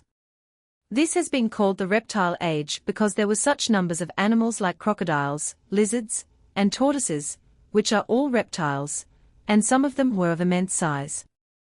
For instance, there was a huge creature something like a frog, but as large as a Shetland pony, called the labyrinthodon, with a great many curious teeth, and this animal has left footprints in the new red sandstone, which have been dried and buried, we can't tell how long, and they are the cracks made by the sun drying the place he walked over when that was soft earth. There is a drawing of some of these footsteps in the picture on the next page, and there are also the footprints of a large bird, and you can see where he walked over the soft earth and made a long line of footmarks. And if you look at the footprints of birds on the snow or mud now you will notice marks just like these. Then there is another picture of a single footprint of a large bird, and all those round dots are where raindrops fell and left their marks in the soft earth. 4. 1. Footprints of labyrinthodon. 3. Footprints of birds, 2, with marks of raindrops. I dare say you will wonder how it is that these footprints have not disappeared.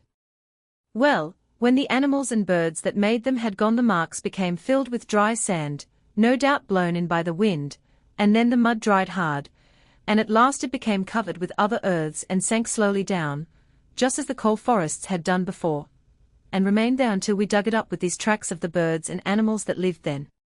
Some of these birds must have been larger than any living now, because their footmarks are so long. None of their bones have been found yet, I believe, but plenty of the teeth and some bones of the labyrinthodon have. The real footmarks, of course, are very large, though they are small in the picture, 9. In the great beds of Lias there are many other strange animals, and among them are two great fish lizards called the Ichthyosaurus and Plesiosaurus. Both of these lived in the water and perhaps came on land sometimes, and it is certain that they must have been very ferocious creatures, from their great size and sharp teeth. The Plesiosaurus would be able to raise his long neck above the water and snap at some of those curious birds rather like bats, which lived at the time, and of which I shall have something to say presently. Some of these fish lizards were as large as whales, and their bodies have been so beautifully preserved in the limestone rocks that we can actually sometimes find in their stomachs the food they lived on. V. Ichthyosaurus. Plesiosaurus. Fish reptiles. Now we have got to a higher order of creation still, these fish lizards, and they remind one of the next step in progress, birds.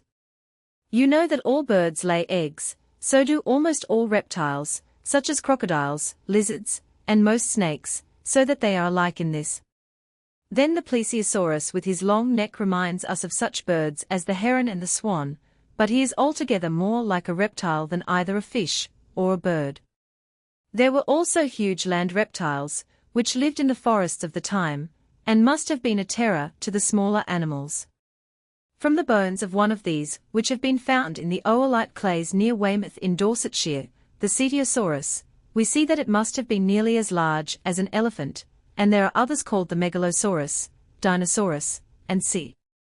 All these names end with saurus, a name taken from the Greek word meaning lizard, and you will see now why the oolite, or Jurassic 10 age, as it is sometimes called, is well named the reptile age, for these creatures swarmed on the land and in the sea. Specimens of these you can see for yourselves in the cases on the walls of the third room in the North Gallery of the British Museum, where all the fossils are collected. But still more extraordinary animals than any of these lived at the time, and we can scarcely tell whether they were birds or reptiles, as they were something like both, but I suppose we must call them flying reptiles, and they are the nearest approach to birds that had yet existed. These creatures are called pterodactyls, from two Greek words which mean wing-fingered. Suppose the little fingers of both your hands were a yard longer than the others, and suppose a thick leathery skin was stretched from the tips of your long little fingers to each of your feet, you would have wings something like a pterodactyl, and also something like the wings of a bat. But the pterodactyl had a long neck and a long beak-like mouth, full of long sharp pointed teeth.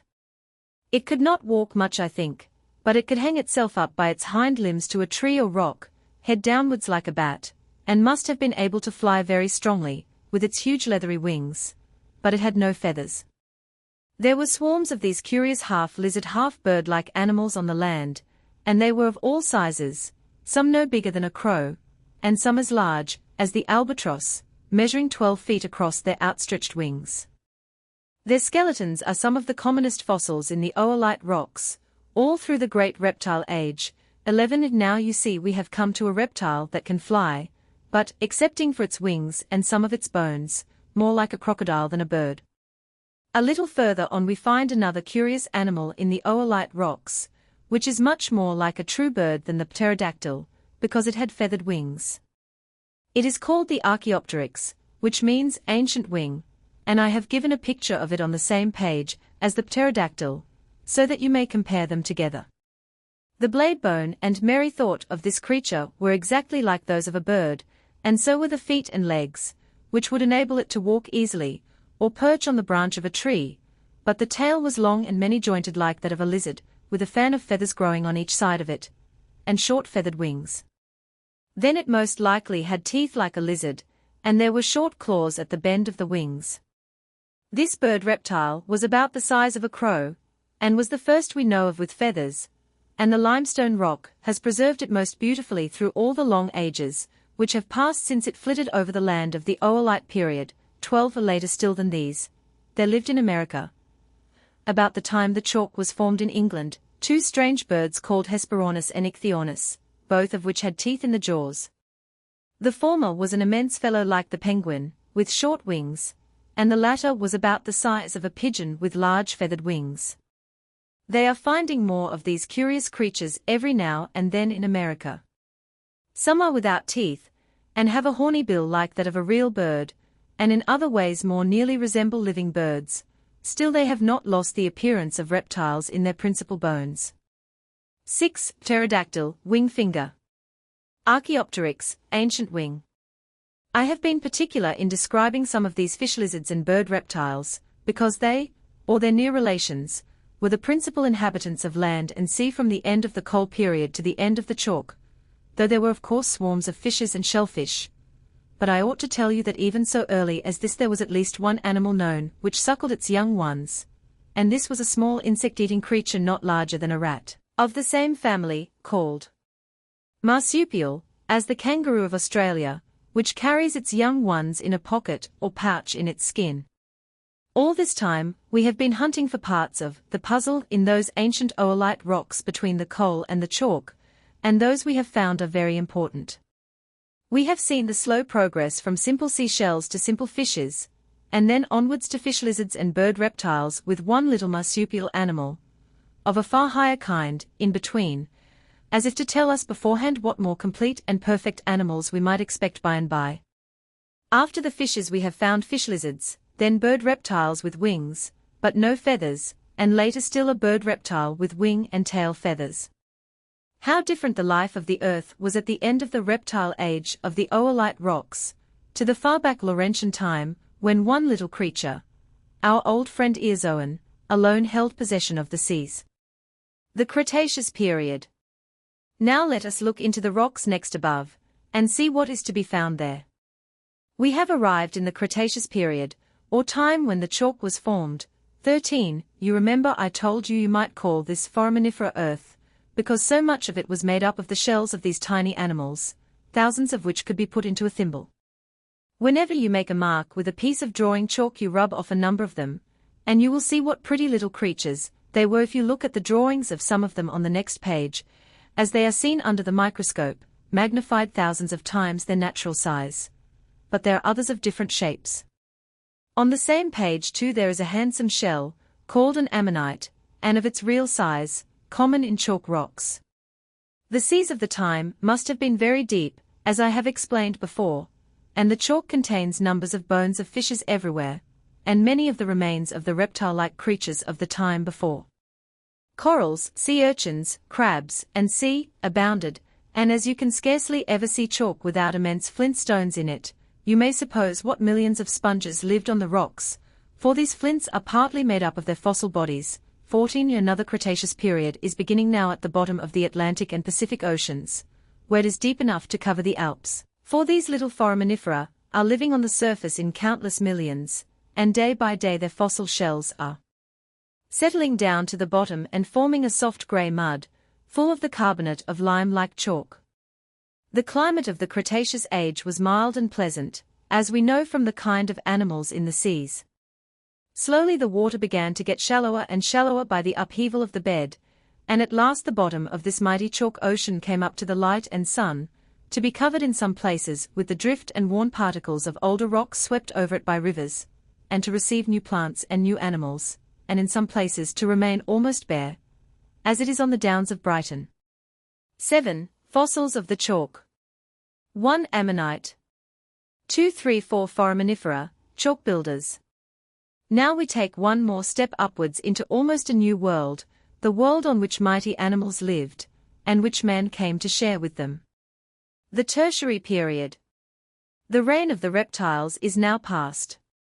The ichthyosaurus and pterodactyl no longer inhabited the seas and continents. Great changes had taken place in the shape of the land. A river larger than the Rhine swept majestically through England from the borders of Wales right out into the German Ocean, and its banks were covered with forests and marshes, where the new animals, which had come to take possession of the earth lived and moved and had their being. The mountains of the Pyrenees were raised above the sea, and parts of Surrey and Sussex appeared too. It was most likely in the early part of the Tertiary period that the stone was formed of which almost all Paris is built. Fancy a great city built of the shells of dead animals. One can scarcely believe it, but the microscope lets us into this secret of nature. If we take a piece of this stone and examine it in a powerful microscope, we see that it is made almost entirely of tiny shells, so small that myriads of them could be packed in a nutshell. How long must they have been working to make all the stone beds of which Paris is built? We cannot measure the time, we can only know it must have been enormous. All kinds of animals both of sea and land increased in numbers and perfection. The ammonites were dead, but their even more beautiful relation, the nautilus, was living as it is now. The trilobite was gone, but his next relation, the lobster and crab, appeared. Fishes abounded. Whales which suckle their young ones appeared, and the numbers of vertebrata, or animals with backbones, were more numerous than they had ever been before. Just as animals with bones are more perfect than those with only skins or shells, so animals which suckle their young ones are more perfect than those which only lay eggs. Thus the whale is a more perfect animal than the shark, though both inhabit the water, and elephants and even rats and mice more perfect still, and because there were so many of these sucklers, or mammalia as they are called, in the tertiary period, we know that all living creatures were becoming more perfect. It will interest you too to learn that monkeys began to appear now, and that they were common in France, while at the present time the only part of Europe where they are to be found is on the rock of Gibraltar. But I want particularly to tell you of the giant animals, the mammoth, mastodon, megatherium, dinotherium, and others, and first let us see what the mammoth was like. In former times, when people accidentally found the bones of these animals, they actually thought they had belonged to giant men, and we can scarcely wonder at that, but we know better. If only one small bone is shown to Professor Owen or Professor Huxley, he can tell at once whether it belonged to a man or an animal, a fish or a bird, and very often the particular animal too. Well, the bones of the mammoth were found in the north of Russia on the banks of the river Lena in 1800, but the Russians knew of them before that, and the name they gave the animal means earth, because they supposed it burrowed in the earth like a mole. This one is now in the museum at St. Petersburg, and its brownish coat and long black hairs, and even the hoofs and some of the flesh, can be distinctly seen. The drawing in the frontispiece is taken from it. It was strange that any people could have supposed that this huge creature, larger than an elephant and with great curved tusks 10 feet long and weighing 160 pounds, could have got underground of its own accord, but that was the only way in which they could account for finding it buried in the earth on the banks of the rivers. Look at the picture in the frontispiece.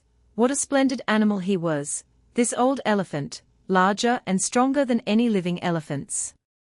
Immense quantities of their bones are found in Siberia, and the tusks and teeth are brought in shiploads to England, where they are sold for their ivory.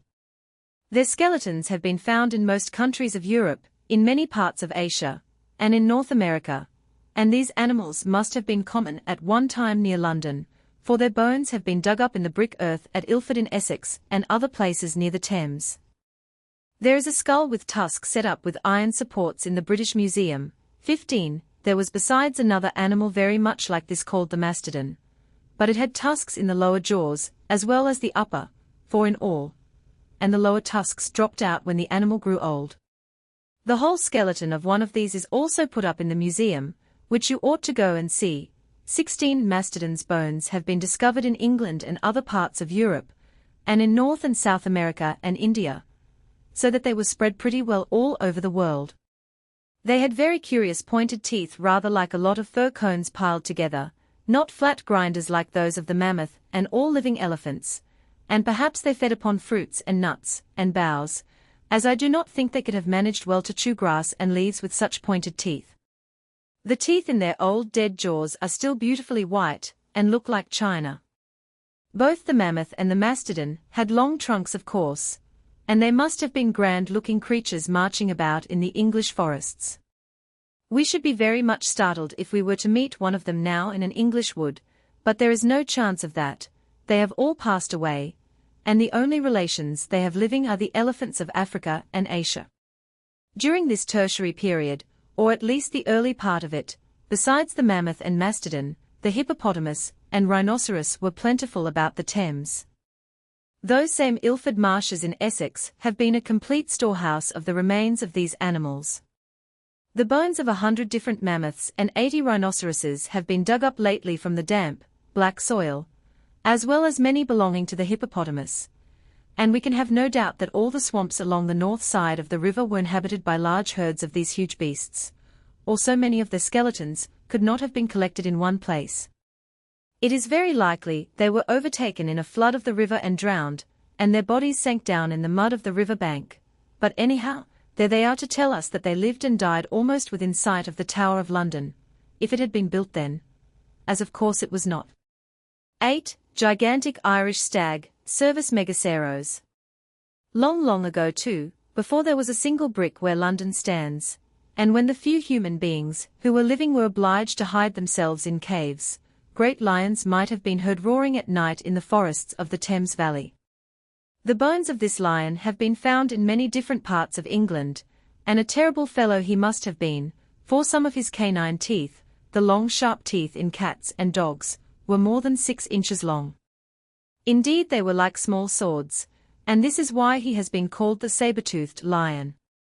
There were also bears, like the great grizzly bear of America, and leopards, hyenas, and wolves, and besides 2 kinds of ox far larger than those we have now.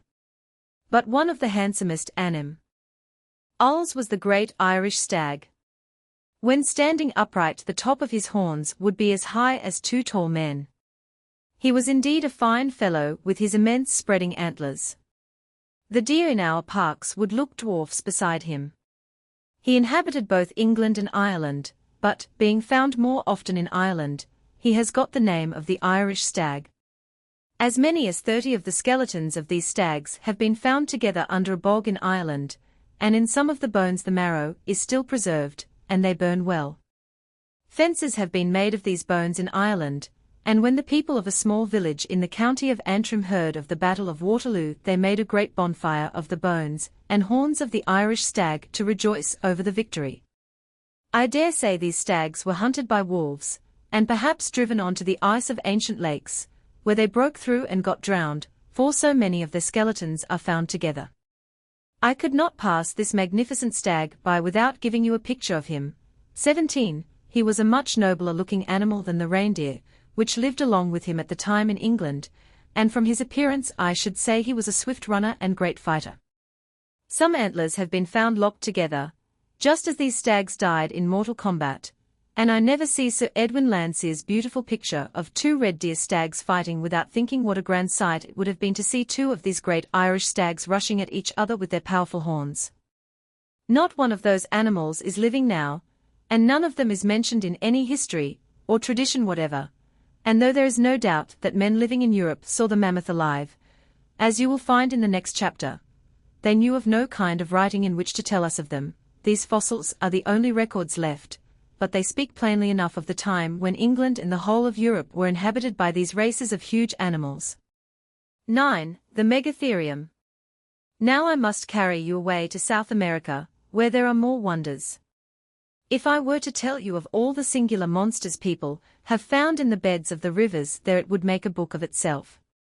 You know what large rivers there are in that country, and how they run for thousands of miles through almost flat plains called pampas. Well, these rivers have often changed their beds by cutting new channels in the soft soil.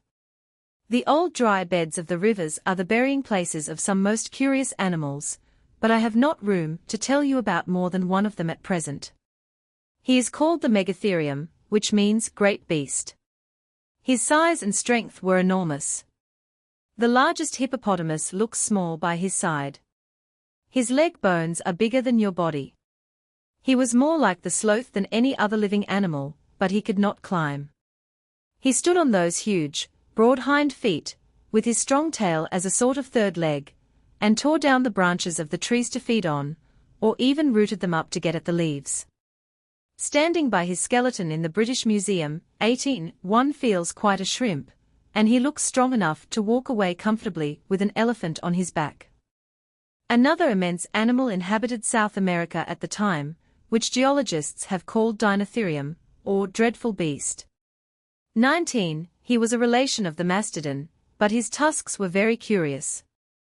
Instead of being in the upper jaw and turned upwards, they stuck out from the lower jaw and curved downwards, giving him a very odd appearance.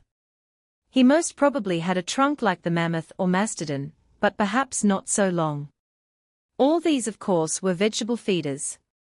The Tertiary period is so remarkable for the numbers of animals more or less related to elephants and spread all over the world, that we might almost call it the Elephant Age, as the Oolite has been named the Reptile Age. These elephantine animals abounded in Europe, Asia, and North and South America, and though none of this kind have yet been found in Australia and Africa, I cannot help thinking they will be discovered in Africa at all events, for there's no doubt that Africa and Europe were once joined.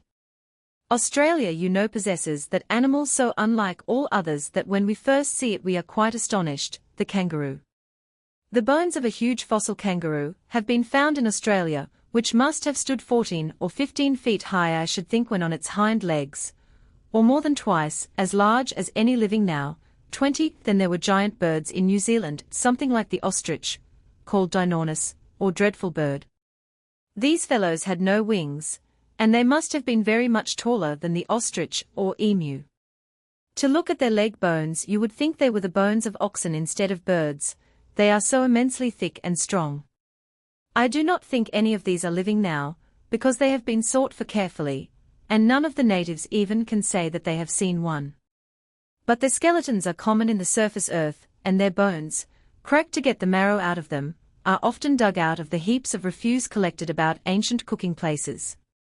So that they were used for food, and perhaps they have not been extinct, that is to say, died out, more than a few hundred years, and this is more likely because feathers are sometimes attached to the remains, and undecayed sinews on the feet. A human skeleton has been found in a grave in New Zealand, too, with the egg of one between its arms, and little piles of pebbles are often seen among their bones, where the stomach would be, which the bird swallowed to digest its food, just as many birds do now. The natives called it the moa, and they have some traditions about it, and all things considered, it is probably one of the most recent fossil animals. And that is the reason why I have left it to the last. 21. Now I dare say you will wish to know when the animals living now took the place of those I have described, and which have all passed away. This cannot be told with certainty, but you will see in the human part, that men were living when the mammoth, mastodon, and some other extinct animals inhabited the earth, and that the reindeer, ox, bear, wolf, hyena, and sea, have survived to the present day. Throughout these immense periods of time there are gaps, which we cannot yet fill up.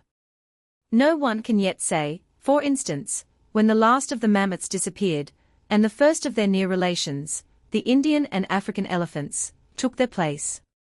These are the missing parts of the puzzle of life, which you may perhaps one of these days find when you come to study the subject, and when you have learned all that is known at present. But you may be sure of this, that throughout all time there has been progress. The lower forms of animal life have been followed by more perfect forms as the earth grew older.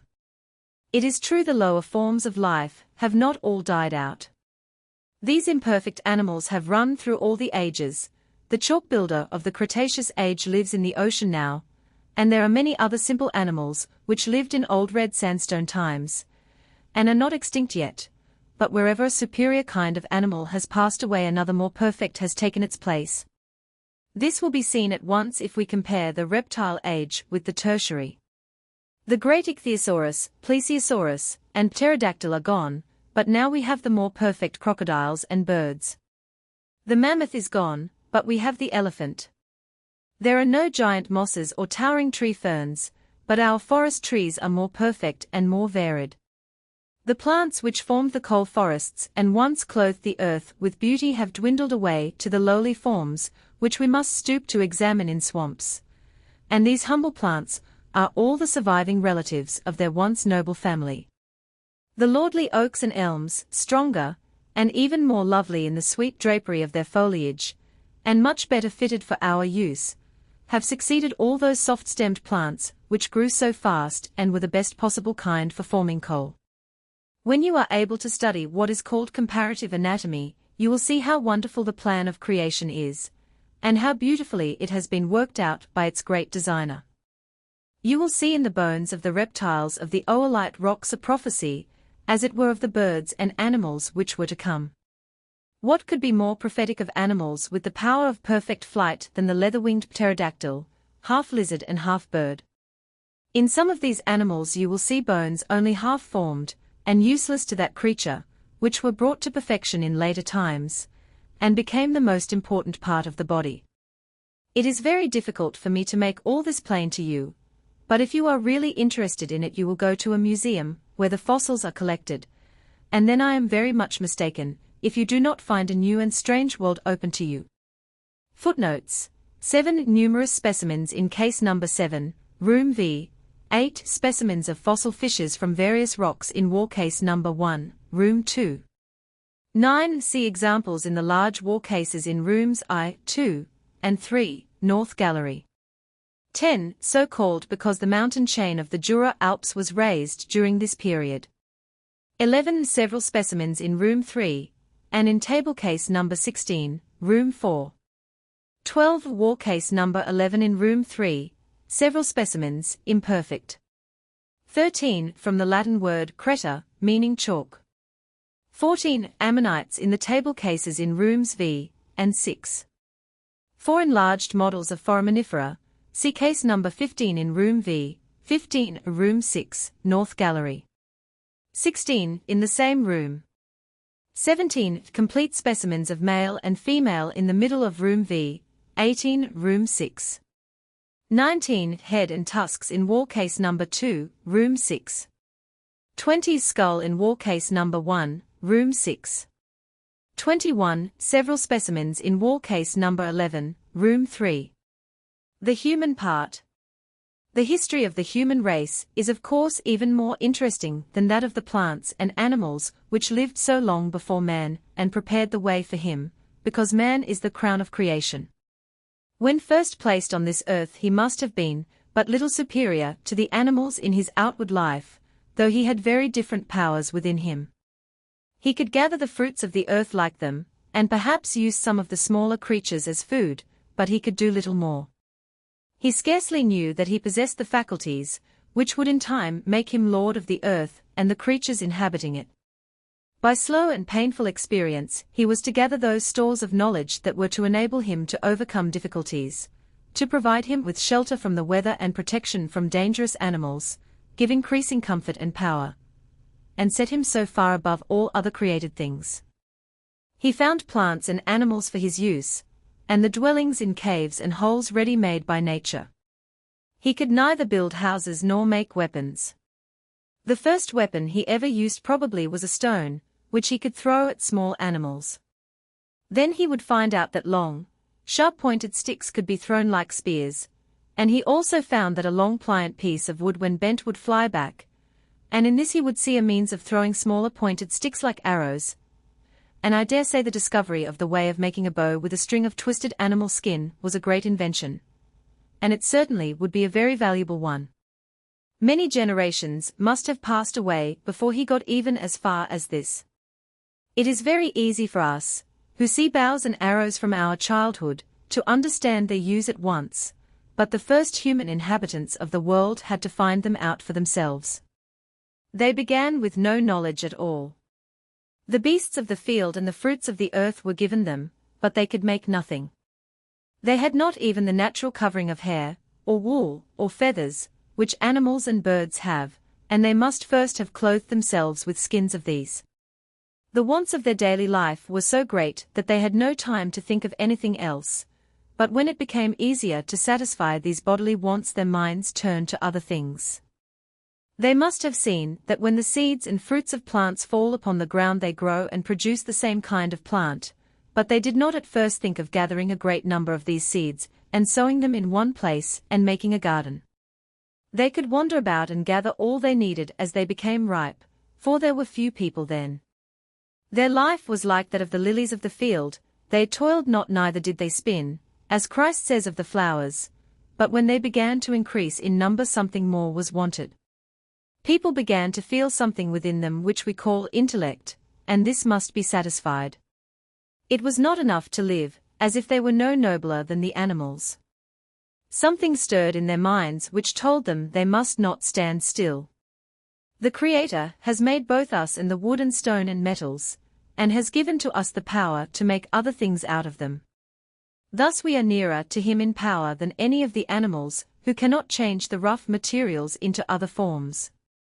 We admire the simple and really beautiful nest of the bird, but we feel that our power is greater when we consider our splendid buildings and steam engines, our ships, and our many conquests over difficulties.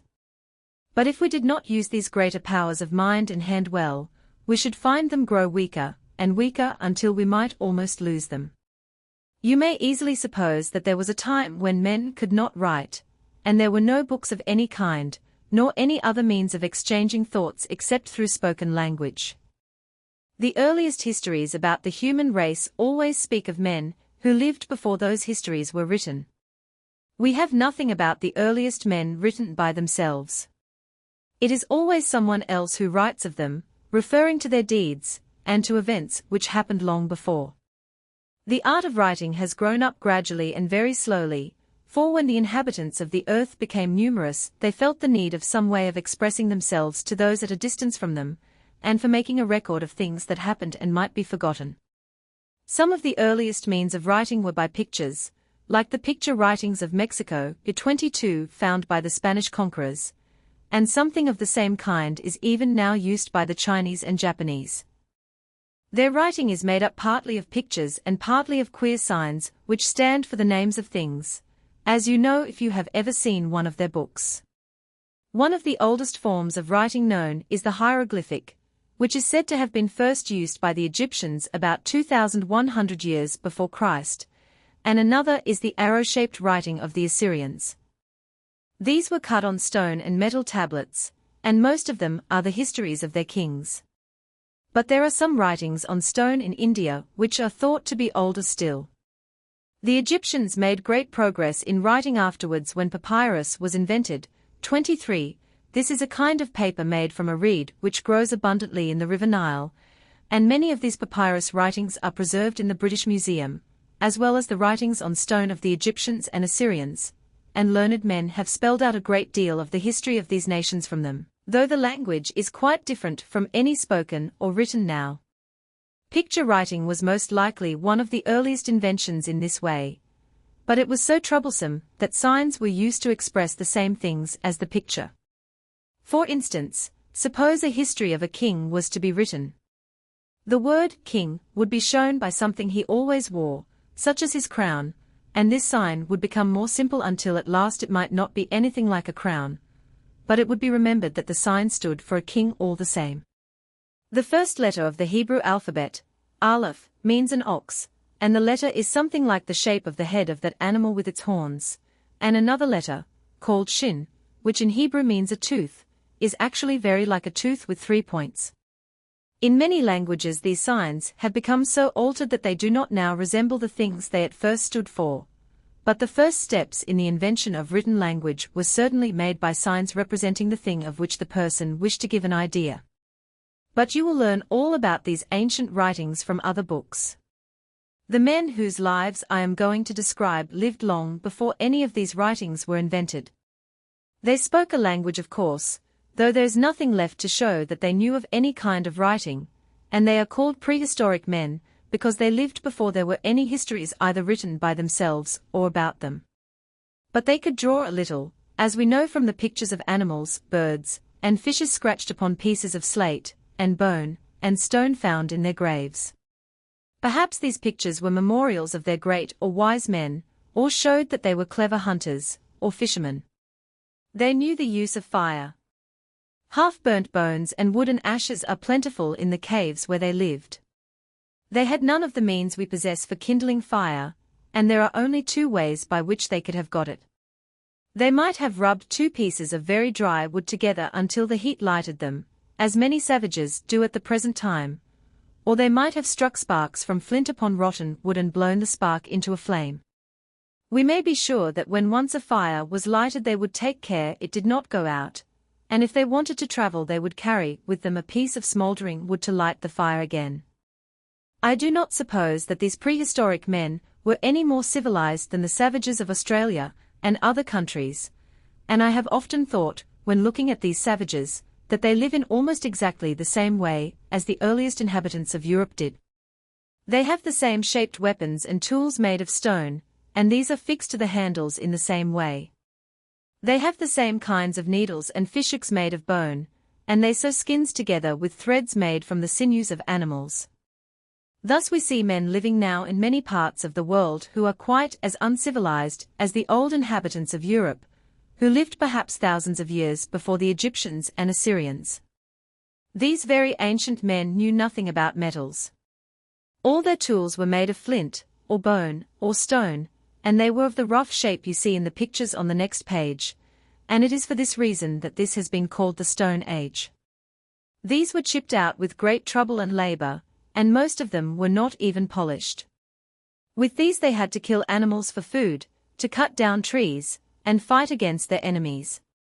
The skeleton of a mastodon was found in the state of Missouri in America, about 35 years ago, with numbers of these flint arrowheads underneath and near it.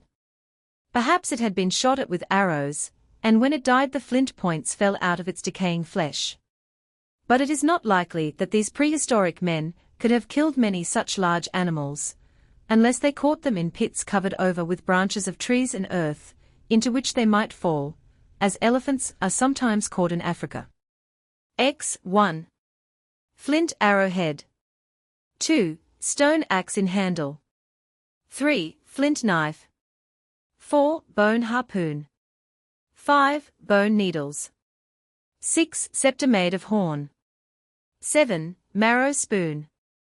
Nothing shows us so well the immense time which must have passed since the men of the Stone Age lived, as that these flint weapons and tools are found nearly all over the world, in northern Europe, including our own country, in Spain, France, Italy, Greece, Palestine, Africa, Japan, America, and C. And yet none of the present inhabitants of these countries have any history or tradition of the time when they were used. Metals are now used instead, and there is no record of the time when flint only was known. We are quite certain, however, that the Stone Age men lived at the same period as the great animals of the Tertiary Age, the mammoth, the mastodon, the woolly rhinoceros, the Irish stag, the cave bear, and others you have read of in former chapters, because flint and stone weapons are found in the same beds of earth with these animals. 24. Suppose one of the present Indian or African elephants with his rider were to fall into a river, and they were to sink to the bottom, and be covered with mud. And suppose his rider had in his pocket some of our sovereigns. If that elephant should be accidentally dug up thousands of years to come, when most likely all elephants will have died off the earth, people would know for certain, from the date and figure of the Queen on the money, that elephants were used by the English in this reign, even if all our books and monuments had perished, and a new people inhabited the earth. Something of the same kind has happened to prove to us that the Stone Age men saw the mammoth alive. In one of their graves there is a slice of a mammoth's great back tooth, with a beautiful picture of the animal, with his bristly hair, scratched on the ivory, and there are also many of the flint and stone weapons which show that the skeleton in the grave was that of a primeval man. This little picture tells its tale more faithfully than any history. It is all the more certain to tell it truly because it was never meant to tell one. When that man was buried with this sign that he was a mighty hunter of the mammoth, or an artist, no one could imagine that he would ever be dug up to show us, who come so long afterwards, that he saw the mammoth roaming through the forests of the far-away past. There can be no doubt that it is a very good drawing of the mammoth with its long turned-up tusks, like those in the picture at the beginning of the book. In another place a picture of a fight between some reindeer scratched upon a piece of slate has been found. This was in a cave in France, and it, as well as the numbers of bones of these animals in the caves, shows that the reindeer, which now only inhabits the Arctic regions, must have been common then in France. You will see drawings of both these on page 135. These primeval people built no houses. They lived in natural caves, and scattered the remains of their food about the floor, so that we know what they ate.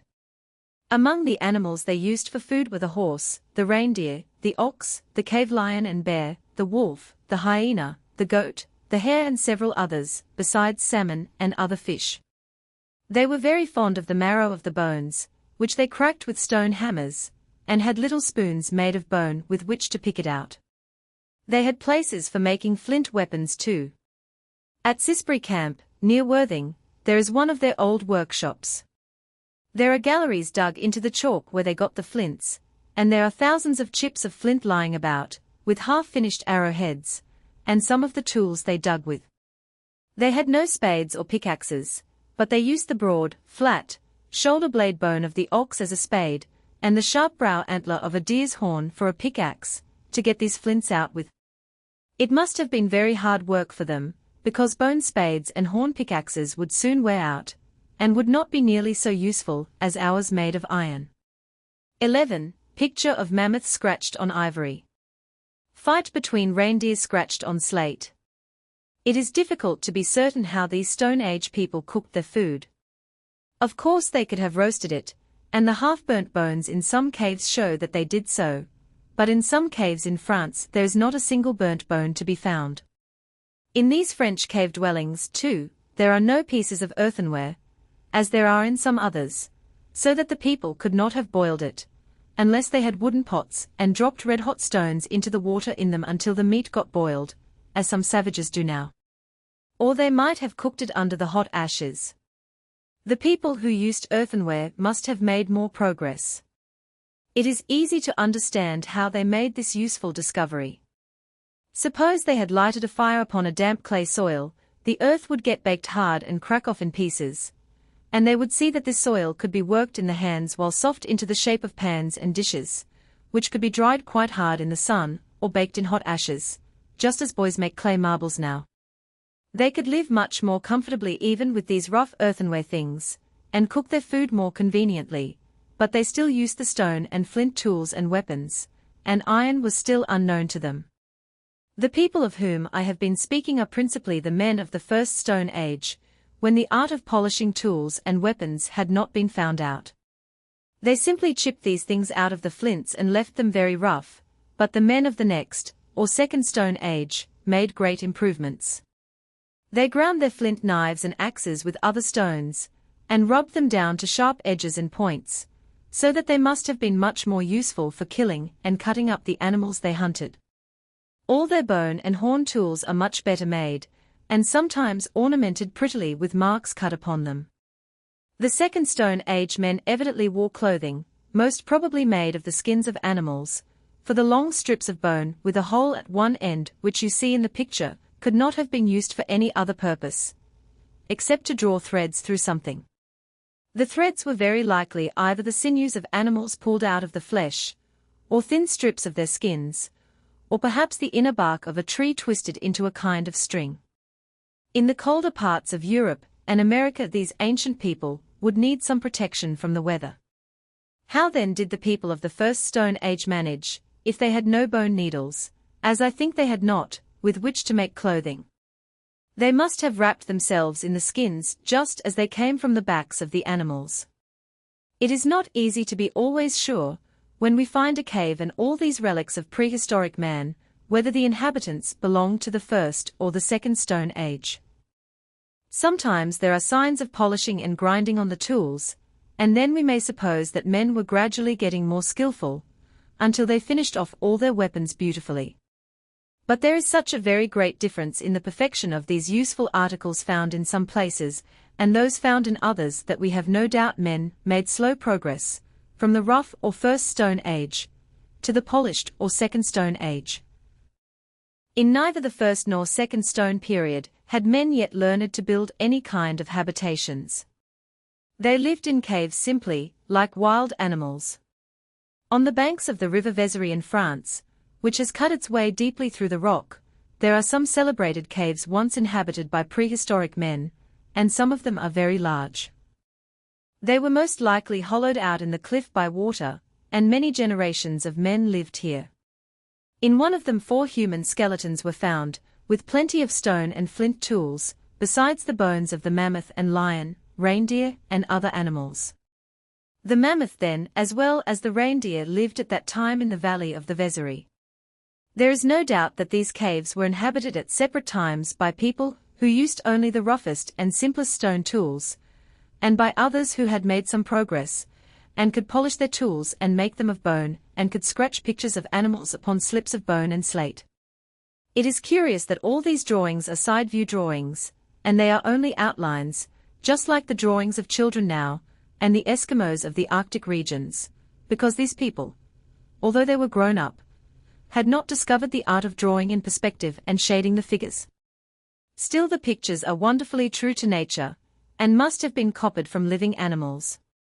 There is no earthenware in any of these caves, so that the useful art of making pottery had not been discovered, neither is there any in the caves in Switzerland, where the bones of the mammoth, lion, and rhinoceros are also found, and the tools and weapons are much the same as those in the French caverns. It is impossible to say whether the cave dwellers of France and Switzerland lived at the same time exactly, but they were in about the same condition of civilization, and they must both have been quite familiar with the appearance of the mammoth and lion, and other animals, which are not mentioned in any history, however old it may be, as inhabitants of these countries. A discovery has lately been made in France of a large cavern near Belfort, in the limestone rock, which has been covered up for ages. The quarryman, while cutting out the stone, came upon a small opening leading into a very large cave, in which there was a great quantity of human skeletons and bones and some beautifully ornamented vases, polished stone bracelets, and a mat of plaited rushes. To these people, then, the arts of pottery and weaving were known, and this was probably one of their burying places. They were evidently much more civilized than the ancient people of the valley of the Vézérie, but this cave must also be of a great age, and its inhabitants have left no record of their history in any kind of writing. Quite lately, too, we have learned something of the early races of man in Colorado. Many of the caves in that country have been altered and made more like regular houses, and some appear even to have been cut out of the rock entirely by human hands, and in the plains there are ruins of large cities.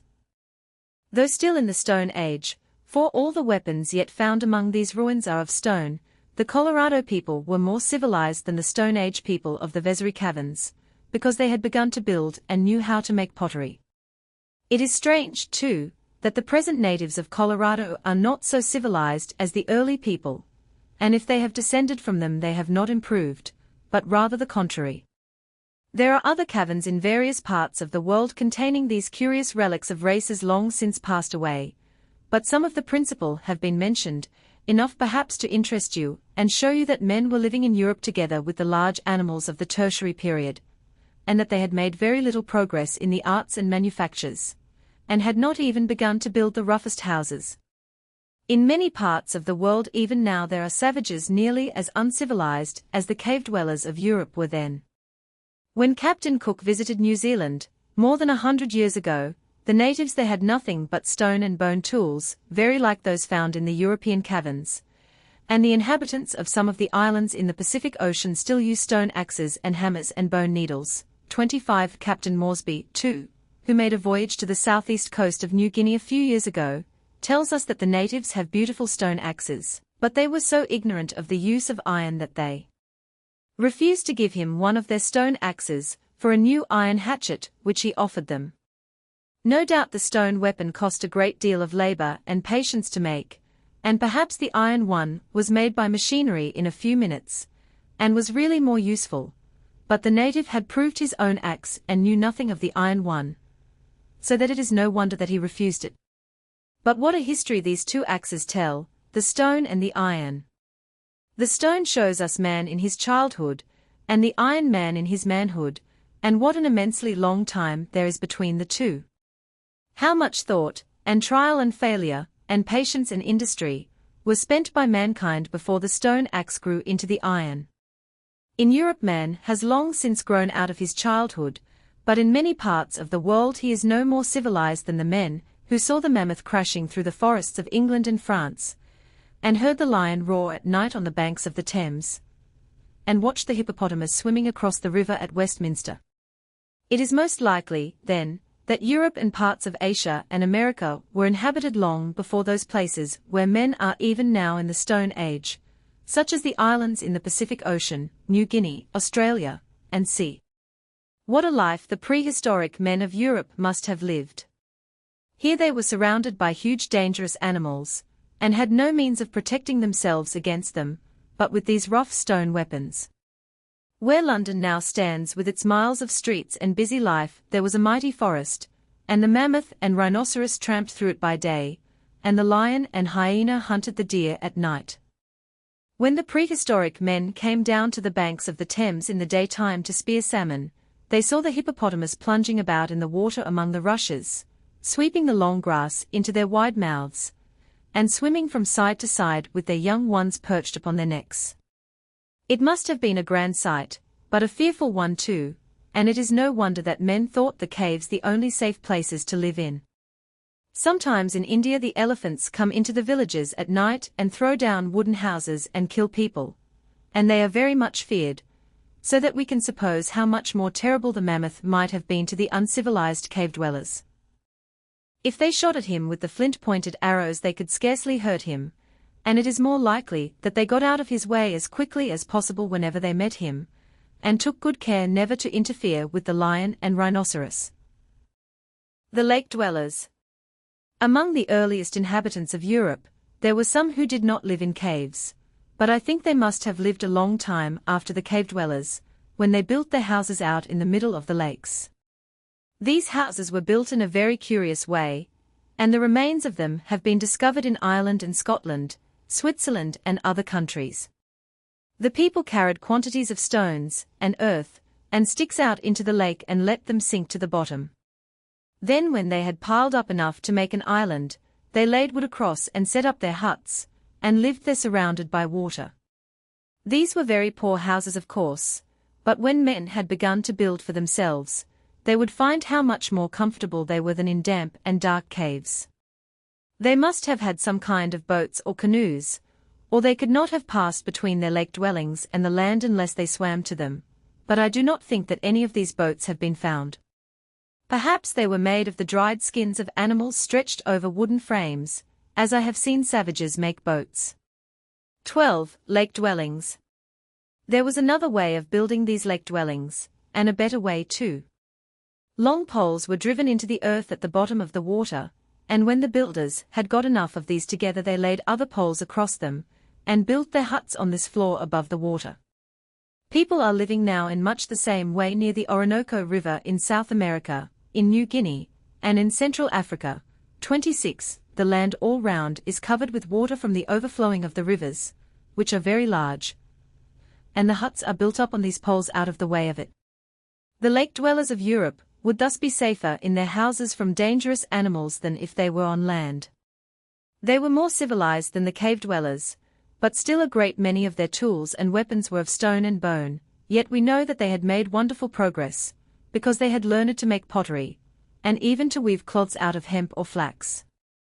They had most likely begun to plant and cultivate the land, too, for corn is found about these dwellings, and the bones of domestic animals are very numerous. They had left the cave dwellers a long way behind in many things, in wearing artificial clothing, in cultivating the land, and in keeping domestic animals, but their implements, that is, their weapons and tools, were not much improved, and were very much like those of the cave dwellers, though better finished and more polished than some of theirs. But not all the articles used by the lake people were of stone and bone. Some of those who lived in the Swiss lakes had ornaments, such as bracelets and hairpins, made of the metal called bronze, and no doubt they made spearheads of the metal, because they would look to usefulness before ornament. Now you see how these people seem to have lived. First the old Stone Age men, then those of the newer or polished Stone Age, and lastly the lake dwellers. The people of both the first and second Stone Ages certainly saw the mammoth, hippopotamus, rhinoceros, lion, and reindeer alive in France, Switzerland, and England, but when the lake dwellings were built, all these animals, except perhaps the reindeer, had died, and most of the animals were the same as they are now. None of these people have left us any kind of history whatever, except that which their simple works tell us, their flint and bone weapons, and their dwellings. They have set up no gigantic monuments like the Egyptians or the Druids. They thought of no men to come after them, who would take an interest in their ways, but it is fortunate that what they did make was of such lasting materials as stone and flint, or we should have known next to nothing about their lives. It is impossible to say how many thousands of years may have passed before the rough stone weapons were replaced by the polished stone, or the cave was exchanged for an artificial house in a lake. But you must feel in your minds that the time was immense. And the more we study the ways and works of prehistoric man, the more certain we become that it is longer than the whole time that has passed since men first began to use any kind of writing. Kitchen middens. I dare say you have seen untidy people in country places, and even in towns, throw oyster shells and broken dishes and dirt outside their doors until quite a heap is formed. This is called a midden, and the habit of doing this is a very old one. We learn just a little more of the history of man from great middens made by ancient people in several countries. They were first discovered in Denmark, and since then they have been found in Scotland, Brazil, and New Zealand. They are sometimes very large, and must have been used by the whole village as places to throw the refuse of their cookery in. When these heaps have been dug into, all sorts of things have been found in them: the shells of oysters and mussels, bones of fishes, birds, and animals, pieces of broken earthenware, little ornaments, stone axes, arrowheads, wood ashes, burnt bones, and other odds and ends. In Brazil many of these kitchen middens are on the seashore, and it seems as if the people who made them came there to live on the shellfish, for the shells are the same as those living in the sea close by now. In New Zealand the middens contain many of the bones of the moa, which was described in The Animal Part, and has now perished, and these are cracked in such a manner that the people evidently wanted to get at the marrow in them, and it shows too that this gigantic bird was common in New Zealand then. The midden makers seem to have lived in the open air, and wherever food was most plentiful. Perhaps they built huts of the bark and small branches of trees like the Australian savages, but such houses would not last. We only know of the life of the midden makers from these heaps. Their weapons are of the same kind and pattern as those of the Second Stone Age, but they had learned to make rough earthenware dishes and basins, and some pieces of a woven material have been found, and pieces of wood and bone worked with a little skill. Whether they lived after or before the lake dwellers I cannot say, but I should think about the same time. These prehistoric people, nevertheless, were not always thinking of making things which were useful. They thought too of making ornaments, many of which are found in their dwellings and graves. Like ourselves, they had an idea that little trinkets improved their appearance. In one grave a skeleton was found with a small pile of shells under its neck, which no doubt had been strung together as a necklace, and when the string rotted the shells parted and fell in a heap under the head, to be a memorial of that ancient man or woman's possession of the same feelings as our own. Various little articles, too, found about the lake dwellings show that people liked to decorate themselves. We shall never know what language they spoke, but they must have been able to tell their thoughts to one another. It was most likely a simple language with few words as names for things and a simple grammar, like the language of savages, because they had not so many things to talk about as we have. The names of animals would perhaps be imitated from their cries and the noises they made. These cries would be among the most familiar sounds to them, and when they wished to speak of some animal the simplest way would be to imitate the noise it generally makes. If we think of our own language, we shall see how very likely this was. We have many such words. We teach our children the names of animals by the sounds they make. The dog we call bow wow, the cow moo moo, the duck quack quack, and many other names of the same kind which you will think of yourselves. At the present time even the name, by which the Egyptians call the donkey, has almost exactly the same sound as our hee-haw. This trick of doubling or repeating the sound, too, is very common among savages, who are as far behind us as the prehistoric men were. The natives of Australia give these double names to a great many animals and things, and sometimes do the same with English words. They call fish ningi ningi, and a certain tree the bunya bunya, and their language is full of such words. But it is not only the names of things which have been made in this way. Verbs as well as nouns have grown up thus. When we whisper to one another, that word imitates the low sound we make. I shall leave you to trace the natural origin of the following words, and think how much of man's spoken language is taken from common sounds. Thus we have roar, shriek, whistle, hiss, sigh, sing, ring, thump, bump, clash, clang, bang, twang, clap, smack, slap, smash, swish, swirl, gong, thong, boom, bellow, batter, chatter, clatter, snap, snip, whip, gurgle, shiver, quiver, rumble, roll, rattle, prattle, and 100 more. Words thus derived from familiar sounds abound in all languages, and they, no doubt, are the easy steps by which men climb to a more complicated speech.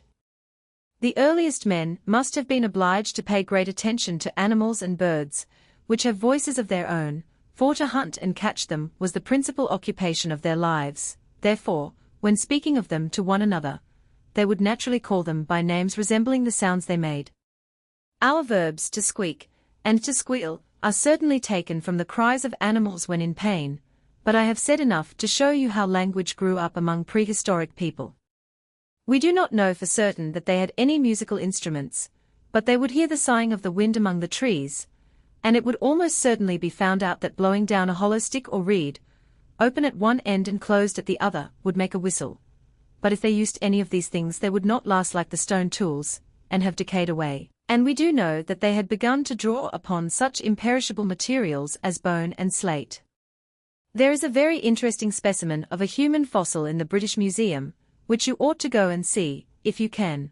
But in case you are not able, there is a drawing of it on page 159/27. This specimen was brought to England about the year 1814. Others like it have since been found embedded in the hard breccia limestone rock, at the same place on the shore of the island of Guadeloupe. The skeleton most likely was that of a woman, from the shape of some of the bones, and most probably was of the race of Caribs, of whom there are none living now.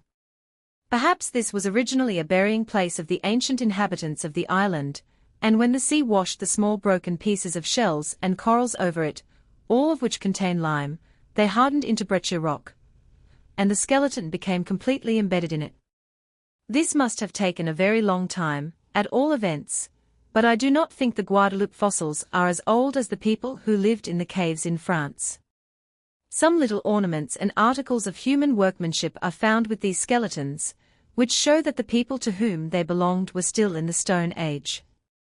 There is very little to judge from when we wish to get some idea of the time these fossils have been in this breccia, but at this particular place the rock is formed pretty quickly, as we can see, and it is quite likely that these skeletons were buried there long after the mammoth, rhinoceros, and hippopotamus died out of Europe. However, they are the most complete specimens we have of any fossil human beings. In looking at the drawing you will see the leg bones and hips, part of the backbone, the ribs of one side, and an arm bone, but you see no skull, because the bones of the skull are very thin, and have become crushed down into the limestone. In one of these fossils, which they have in Paris, taken from near the same place, the bones are much more distinct, and part of the lower jaw with some teeth in it can be seen. These fossil men no doubt lived before the period of written human history began, but they are not considered to be at all the oldest of prehistoric men. 13. The Guadeloupe human fossil. Two periods in the life of mankind followed all these long-lost and forgotten people, and they are called the Bronze Age and the Iron Age, but now history comes in, and there are plenty of old records and books to tell you about these. Bronze is a mixed metal of copper and tin, and it was used by the oldest nations who have left any histories, the Egyptians, Hebrews, Greeks, and Romans. It was better than stone because it could be made sharper and would not chip, and swords and armor, vases, axes, hammers, needles, and were made of it. 28. The Stone Age is beyond all history, the Bronze begins with it, and the Iron Age began at some distant time before the dawn of authentic history. Thus we are told, in Genesis 4:22, that Tubal Cain taught people to make it. It was used also by the Egyptians for perhaps 2,000 years before the Christian era, but the real Iron Age is that in which we are living now.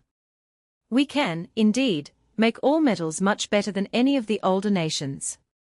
But there is a wide gap between the time when people left off using stone and discovered bronze and iron, and if one of the Druids could come to life he might help us to fill it up, because those old British priests had many secrets, which they told to one another from generation to generation. If the Spanish conquerors had not destroyed the civilization of Mexico and Peru, we might know something of the discovery of the metals there, and the people of India and China must have used them long ago. But the first use of metal in any country where it was found out would most likely be before the people had begun to put their language into any kind of writing. so that the time would be forgotten among the many scraps of lost knowledge which we have tried to collect from the remains of the industry of prehistoric man.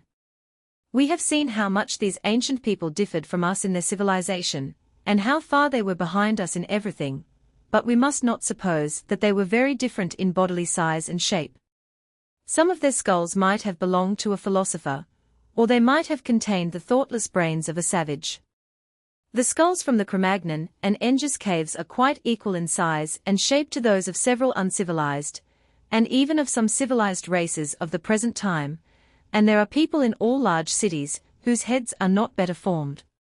Though the outward signs of their civilization then were so different from ours, it is not certain that their mental capacity was much less. A race possessing considerable civilization may, we know, pass away, as the Assyrians and the pyramid builders have. In one of the Pacific Islands, Easter Island, 1,000 miles from the nearest land, there are hundreds of carved images of stone, 50 or 60 feet high, and weighing perhaps 100 tons each. The people who made these must have been very numerous, and must have had considerable skill. Yet they have passed away. The arts of Nineveh and Babylon have only lately become known, so that, you see, the works of a race may easily become hidden from us who follow. Quite lately, too, the works of a partly civilized people have been discovered in Ohio in America. There are there hundreds of mounds and earth embankments forming fortified camps. Some of them are several miles round, and they could only have been made by a very numerous and intelligent people who knew something about geometry, for the circles, squares, and angles of these earthworks are quite as correct as we could make them. Among the multitude of things found here are copper tools made by hammering, ornamental pottery, silver beads, plates of mica with scrolls and designs engraved on them, and carefully carved pieces of stone. These carvings are most curious and excellently finished. They represent human heads and many animals, such as the bear, otter, wolf, beaver, raccoon, frog, rattlesnake, heron, crow, and sea. A people, then, who could do these things and took pleasure in doing them must have possessed great intelligence, and a knowledge of things far beyond a simple state. They even had religious ideas, such as they were, for they had places for sacrifice. All their works are now overgrown by forests, but it is impossible to mistake them, yet the native Indians of Ohio living now have no idea that such a people lived in their country before them, and no tradition at all about a people whose civilization was so far superior to their own. We may come nearer to our own times, and look at the Assyrians and Egyptians. Until quite recently nothing was known about the Assyrians except what could be learned from the few references made to them in scripture, and some ancient writers. But Mr. Layer dug up their cities, and found that they possessed the arts of building, sculpture, working in metals, and a written language. All this was buried under the sand of a desert. Then there is the Great Pyramid of Egypt, built in a way that we could not surpass, and with much knowledge of geometry and other sciences. 29. The men who designed and constructed these works could not have lived among a half-barbarous people.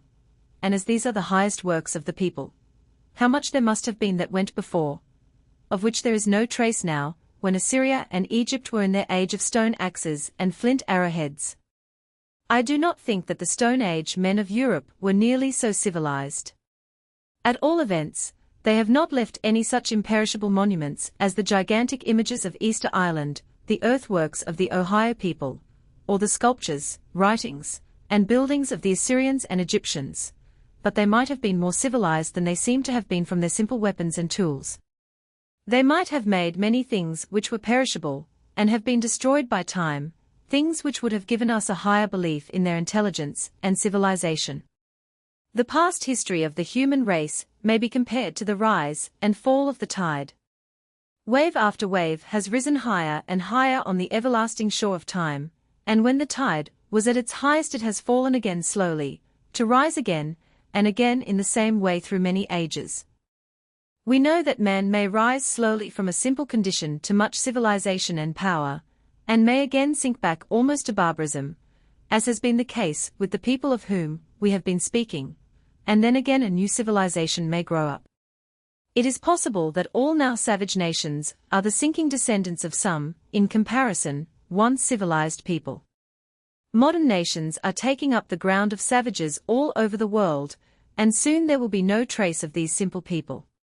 Thus it may have been with mankind throughout all the time during which they have occupied the earth, and so it may be perhaps again.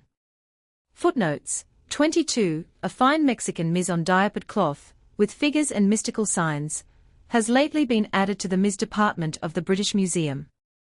23. Some fine examples of papyrus writings on the northwest staircase, upper floor. 24. British Antiquities Room, upper floor, middle and upper shelf cases, numbers 1, 2, and 5 to 12, flint and stone implements. Table case B, horn implements from French caves and Swiss lake dwellings. 25. Examples of stone implements of New Zealanders in ethnographical room, cases number 45 to 48, upper floor. 26. In Lake Moria. Across Africa, by V. L. Cameron. 27. At the end of room 6, opposite the door, North Gallery. 28. See examples in the Bronze Room, upper floor, British Museum. 29. Built of nummulitic limestone, composed of shells of foraminifera. See case 15, room V, North Gallery. Conclusion. I have now put the puzzle of life together as well as I can, and there is not much more to say. You must do the rest for yourselves by going to the museums, where all the pieces are collected, and seeing them with your own eyes. When you stand before these silent witnesses to the great age of our earth, and all that is on it, you will feel how wonderful the story they tell is. They have no words to speak to you, but there is a power in your own minds which interprets their history through your own thoughts.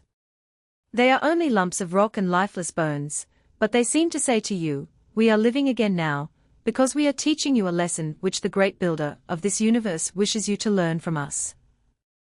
There is not a stone or fossil among us, but it has its tale to tell, a tale of time and tide, and long past ages, and innumerable changes, and a life that was, and progress from a lower to a higher existence. We have obeyed the same eternal laws of one Creator from the beginning, as all things will to the end of time. We have opened the great book of nature from the first page of the life-dawn animal to the last, on which the hand of the Almighty has written the name of man, His most perfect work.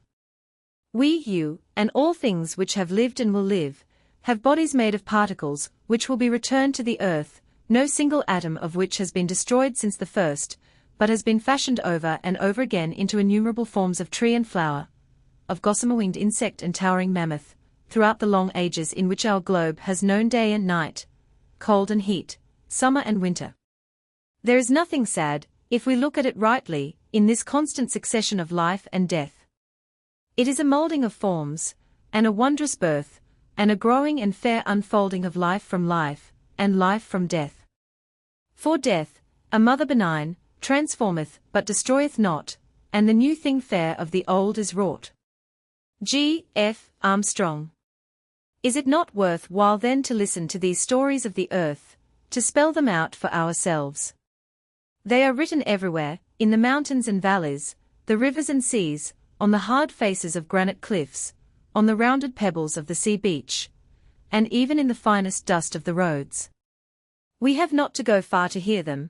Every footstep on the ground covers a chapter great or small in the universal history, and the stone walls of our houses could speak with 10,000 tongues of all they witnessed in their long life on the floor of an ancient ocean. We can scarcely have a more pleasant occupation and greater interest than in searching for and putting together the pieces of this wonderful and beautiful puzzle, and in doing our utmost to summon from the shadowy past the forms that once have been. Index. Age of Bronze, 161, of Iron, 161, of Reptiles, 81 Aleph, 125 Amber, 69 Ammonites, 97 Animal Part, the 77, Animals of Coal Period, 71 Ants, White, 61 Arctic Climate, 67, Expedition, 67 Archaeopteryx, 93 Australian Savages, 127 Babylon and Nineveh, 164, 165 Bear, Grizzly, 106 Beginning of Life, 58 Bird Forms, earliest, 89, reptiles, 85 blacklead, 58 boulders carried by ice, 48 bogwood, 70 boiling springs, 54 bronze, age of 161, 162, implements in British Museum, 162 Brighton Downs, 99. Burning Mountains, 19 Calamites, 42, 68 Canyons of Colorado, 8 Caves of Engis and Cro-Magnon, 163, near Belfort and of Switzerland, 141. Of the Vessery, 139 Cetiosaurus, 86 Chalk, nature of 26, pits 20, ammonites and foraminifera in 27, period 95, under the ocean 29. 99 Challenger, expedition, 27 changes have been gradual, 43 Sisbury Camp, 134 Clay, London 21, 22, and Mud, 33 Climate, Arctic and of coal formations, 67 Club Mosses, 61 Clothing, 138 Coal Beds, 31, in Arctic regions, 67. Plants of the, 63, is fossil wood, 73, is sunlight compressed, 30 Colorado, the people in, 142 compressed plants, 15 conclusion, 168 cookery, 137 corals, 78 creation, the plan of 117 Cretaceous period, 96 Cro-Magnon and Engis, caves of 163 dawn of life, 56 plant, 59 denudation, 49, 50 Dinornis, specimens of, in British Museum, 116 Dinosaurus, 89 Dinotherium, 114 drawings, prehistoric, 135 dwellings and food of men, 137 early histories, 123, plant life, 59 earth, early history of 1, 2, 3. Interior of 18, intense heat of 24, climate of 48, not yet fit for man, 75, foraminifera earth, 30 earthquakes, 18, 19 earthworks of Ohio, 165 Easter Island monuments, 164 Egypt monuments of 166 Eodendron, 59 Eophyton, 59 Eozoan, 57, 77 first weapons, 121 fish lizards, 85 fishes, fossil, 71 flint, origin of 14, in chalk, 96 weapons, were found, 131, tool manufactory, 134 foraminifera, 20, foraminifera earth, 30, drawings of 97, specimens of, in British Museum, 99 forests under the sea, 75, 76 fossil, derivation of, 10, plants, 61, sunlight, 73, footprints,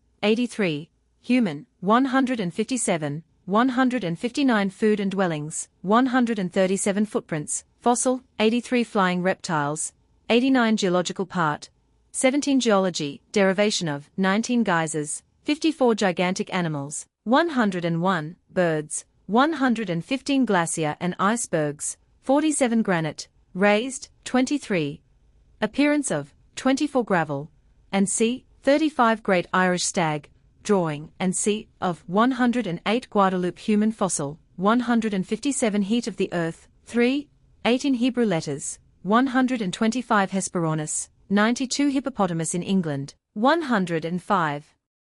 Histories, early, 123 human part, the, 120, fossils, 157 Ice Age, 45, more than 1, 48 icebergs and glacier, 47 Ichthyornis, 92 Ichthyosaurus, 85 implements, flint and stone, in British Museum, 131, bronze, 162 India, elephants in, 145 insects in coal forest, 64 Irish stag, 107 islands appear and disappear, 39 jet, 69 Jurassic Age, 89 kangaroo, fossil, 115 kitchen middens, 152 labyrinthodon, 2 lake dwellers, 146, dwellings in Europe, Africa, Asia, and New Guinea, 149 language, origin of, and of prehistoric man, 155 Laurentian rocks, 57 Lena River, mammoth found, 102 life, the dawn of, 56, life dawn animal, 57 lignite, 69 lion, English saber-toothed, 106 mammalia, 102 mammoth, 49, 102-3, bones of in Siberia, Asia, North America, and C. Drawing of on ivory, 135, in Essex, 104, skull of in British Museum, 104 man and his works, 121, his earliest inventions, 122, mammoth, mastodon, reindeer, and C. contemporary with 116, prehistoric, 127, 131, dwellings and food of 137 marsupial. Animal, 95 mastodon, 102, in Europe, America, India, and C. 104, in Missouri, 128, skeleton of, in British Museum, 104 Megalosaurus, 89 Megatherium, in South America, 110, drawing of, 112, account of, 113, skeleton of, in British Museum, 113 Mexican writings, 124 middens, kitchen, 152-4, makers, life of, 153 moa, 115-16 monkeys, fossil, 102. At Gibraltar, 102 monuments of Easter Island, 164. Of Egypt and Assyria, 166 mountains, burning, and covered with snow, 19 Moresby, Captain, in New Guinea. 143 New Guinea, Stone Age of, 143 New Zealand Dinornis, 115, Moa, 116, Stone Age of, 143 Nineveh and Babylon, ruins and sea of 164, 165 Norway, raised terraces of 38 Ohio, earthworks of 165 Oolite, 41, 86 Origin of language, 155 Papyrus writings, 125 Paris, built of shells, 100 parts, are called fossils, 11 past life, the signs of, 13 peat, 70 plan of creation, 117 plants of coal forest, 63 Plesiosaurus, 85 pottery, 141, 142 prehistoric art, 133, drawings, 135, man, 127, 131, weapons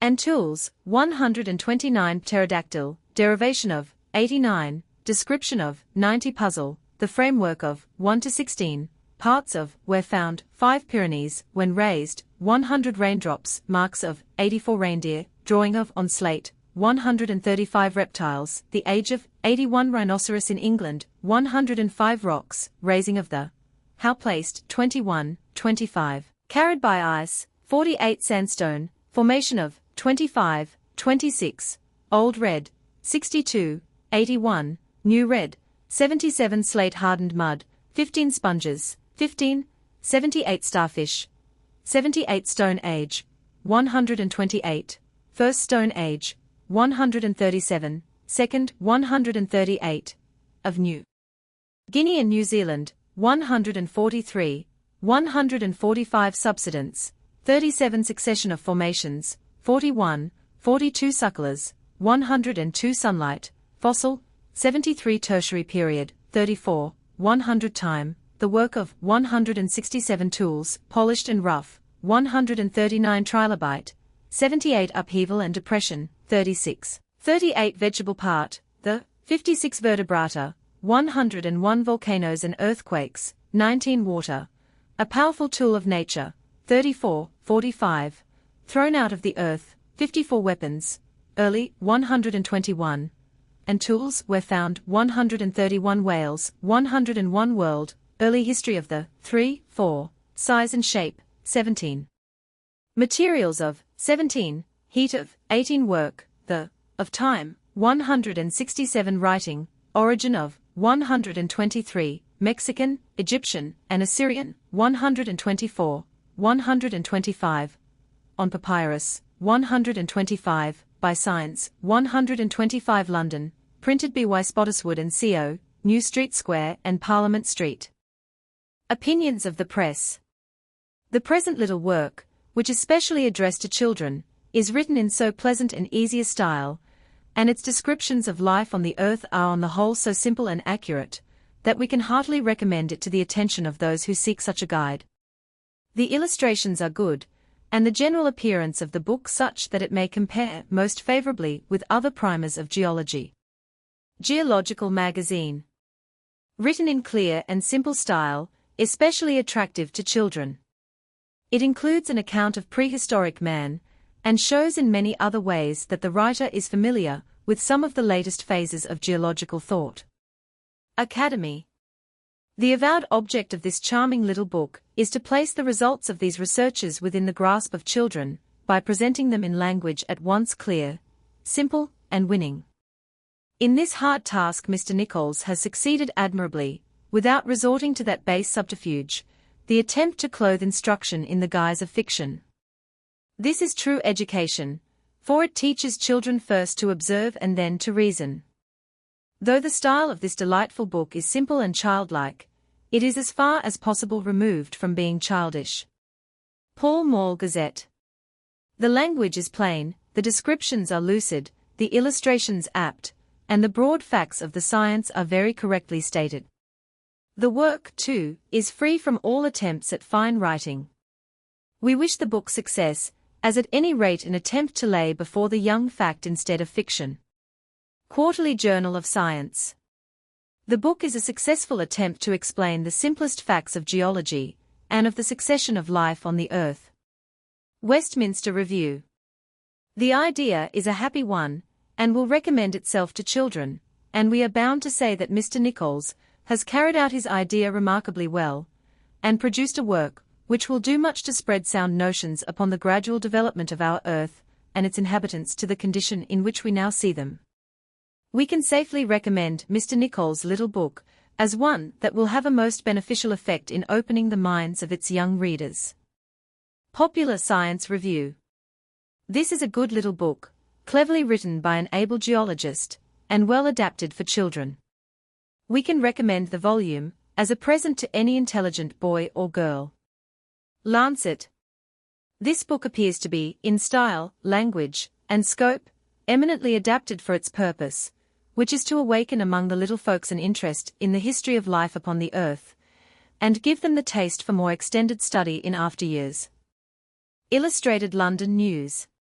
Though these pages are designed for young persons, says the author, other readers, perhaps, who are not familiar with the subject, may find some interest in them, if they are not deterred by the necessarily simple style, which, we venture to say, they most assuredly will not be. To many grown persons, therefore, as well as their descendants, will this book be a great boon, which, if they are at all liberal-minded, they will advocate as well as appreciate. Like the science primers of Professors Huxley, Roscoe, Balfour Stewart, and C, if duly read and weighed, it will tend to unravel and sweep away a deal of baneful superstition. Land and Water. That Mr. Nicols has succeeded in the object he proposed to himself may be safely affirmed.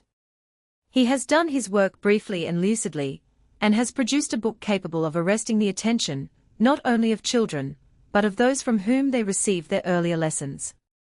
The Country. A perfect open sesame for young scientific students, and so cleverly composed as to make students of those who are not scientific, not merely the young, but older people too. Mr. Nicols thoroughly understands his work. Notes and Queries. Easily and attractively written for young people. The treatment of so wide a subject, and the condensing it into a volume of 150 pages is no light task.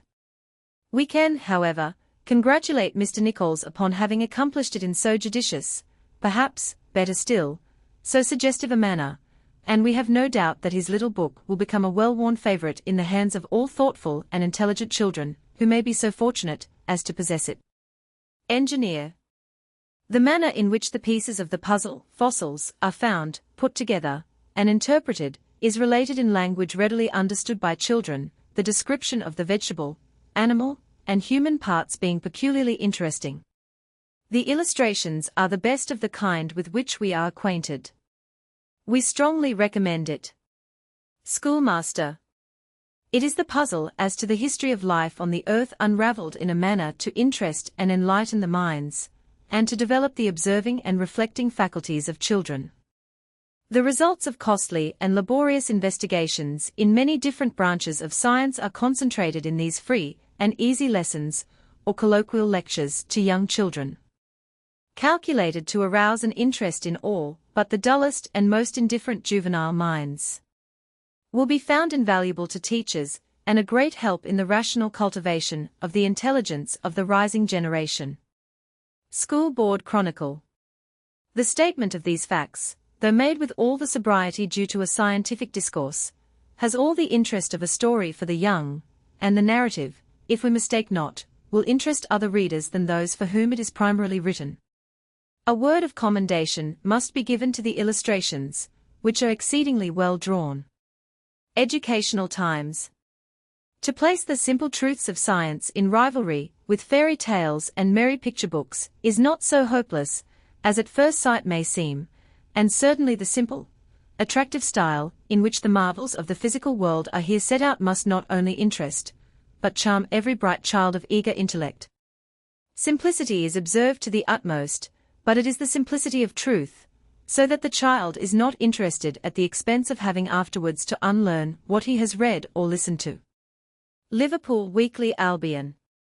Mr. Arthur Nicols has attempted a task which at first sight seems extremely difficult, but which he has successfully achieved.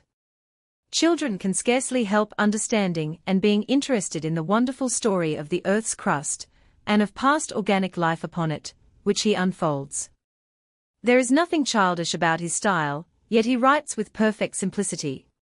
A better book to put into the hands of thoughtful children, or for use as a textbook by persons engaged in the private tuition of the young, it would be difficult to find. The Scotsman.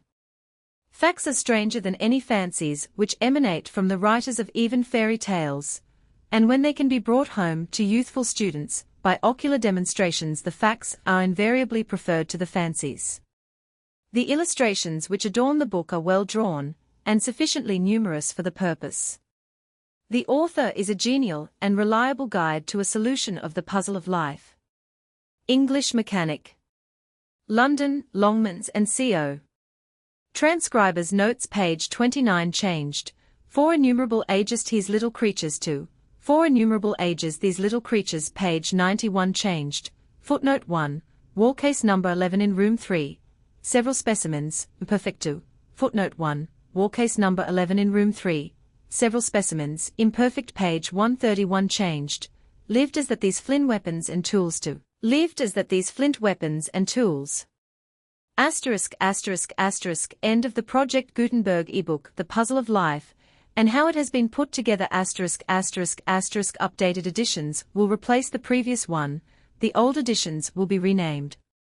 Creating the works from print editions not protected by U.S. copyright law means that no one owns a United States copyright in these works.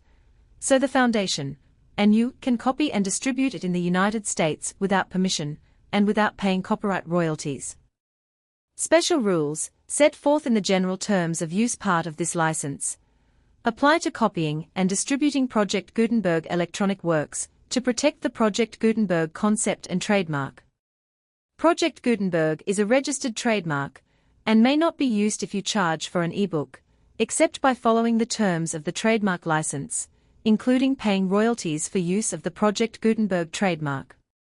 If you do not charge anything for copies of this ebook, complying with the trademark license is very easy. You may use this ebook for nearly any purpose, such as creation of derivative works, reports, performances, and research. Project Gutenberg ebooks may be modified and printed and given away. You may do practically anything in the United States with ebooks not protected by U.S. copyright law. Redistribution is subject to the trademark license, especially commercial redistribution. Start. Full license. The full Project Gutenberg license. Please read this before you distribute or use this work to protect the Project Gutenberg mission of promoting the free distribution of electronic works. By using or distributing this work, or any other work associated in any way with the phrase Project Gutenberg, you agree to comply with all the terms of the full Project Gutenberg license available with this file, or online at www.gutenberg.org/license. Section 1. General Terms of Use and Redistributing Project Gutenberg Electronic Works 1.a. By reading or using any part of this Project Gutenberg electronic work, you indicate that you have read, understand, agree to and accept all the terms of this license and intellectual property, trademark or copyright agreement. If you do not agree to abide by all the terms of this agreement, you must cease using and return or destroy all copies of Project Gutenberg electronic works in your possession. If you paid a fee for obtaining a copy of or access to a Project Gutenberg electronic work, and you do not agree to be bound by the terms of this agreement, you may obtain a refund from the person or entity to whom you paid the fee as set forth in paragraph 1.e.8. 1.b. Project Gutenberg is a registered trademark. It may only be used on or associated in any way with an electronic work by people who agree to be bound by the terms of this agreement. There are a few things that you can do with most Project Gutenberg electronic works even without complying with the full terms of this agreement. See paragraph 1.c below. There are a lot of things you can do with Project Gutenberg electronic works if you follow the terms of this agreement and help preserve free future access to Project Gutenberg electronic works. See paragraph 1.e below. 1.c. The Project Gutenberg Literary Archive Foundation, the Foundation, or PGLAF, owns a compilation copyright in the collection of Project Gutenberg electronic works. Nearly all the individual works in the collection are in the public domain in the United States. If an individual work is unprotected by copyright law in the United States, and you are located in the United States, we do not claim a right to prevent you from copying, distributing, performing, displaying or creating derivative works based on the work as long as all references to Project Gutenberg are removed. Of course, we hope that you will support the Project Gutenberg mission of promoting free access to electronic works by freely sharing Project Gutenberg works in compliance with the terms of this agreement for keeping the Project Gutenberg name associated with the work. You can easily comply with the terms of this agreement by keeping this work in the same format with its attached full Project Gutenberg license when you share it without charge with others. 1.d. The copyright laws of the place where you are located also govern what you can do with this work. Copyright laws in most countries are in a constant state of change. If you are outside the United States, check the laws of your country in addition to the terms of this agreement before downloading, copying, displaying, performing, distributing, or creating derivative works based on this work, or any other Project Gutenberg work. The Foundation makes no representations concerning the copyright status of any work in any country other than the United States. 1.e. Unless you have removed all references to Project Gutenberg, 1.e.1. The following sentence, with active links to, or other immediate access to, the full Project Gutenberg license must appear prominently whenever any copy of a Project Gutenberg work, any work on which the phrase Project Gutenberg appears, or with which the phrase Project Gutenberg is associated, is accessed, displayed, performed, viewed, copied or distributed. This ebook is for the use of anyone anywhere in the United States and most other parts of the world at no cost and with almost no restrictions whatsoever. You may copy it, give it away, or reuse it under the terms of the Project Gutenberg license included with this ebook, or online at www.gutenberg.org. If you are not located in the United States, you will have to check the laws of the country where you are located before using this ebook. 1.e.2. If an individual Project Gutenberg electronic work is derived from texts not protected by U.S. copyright law, does not contain a notice indicating that it is posted with permission of the copyright holder, the work can be copied and distributed to anyone in the United States without paying any fees or charges. If you are redistributing or providing access to a work with the phrase Project Gutenberg associated with or appearing on the work, you must comply either with the requirements of paragraphs 1.e.1 through 1.e.7, or obtain permission for the use of the work and the Project Gutenberg trademark as set forth in paragraphs 1.e.8 or 1.e.9. 1.e.3. If an individual Project Gutenberg electronic work is posted with the permission of the copyright holder, your use and distribution must comply with both paragraphs 1.e.1 through 1.e.7, and any additional terms imposed by the copyright holder. Additional terms will be linked to the Project Gutenberg license for all works posted with the permission of the copyright holder found at the beginning of this work. 1.e.4. Do not unlink or detach or remove the full Project Gutenberg license terms from this work, or any files containing a part of this work, or any other work associated with Project Gutenberg. 1.e.5. Do not copy, display, perform, distribute or redistribute this electronic work, or any part of this electronic work, without prominently displaying the sentence set forth in paragraph 1.e.1 with active links, or immediate access to the full terms of the Project Gutenberg license. 1.e.6.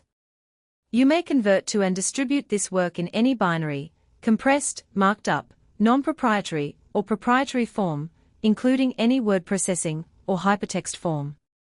However, if you provide access to or distribute copies of a Project Gutenberg work in a format other than plain vanilla ASCII, or other format used in the official version posted on the official Project Gutenberg website at www.gutenberg.org, you must, at no additional cost, fee or expense to the user, provide a copy, a means of exporting a copy, or a means of obtaining a copy upon request, of the work in its original plain vanilla ASCII, or other form.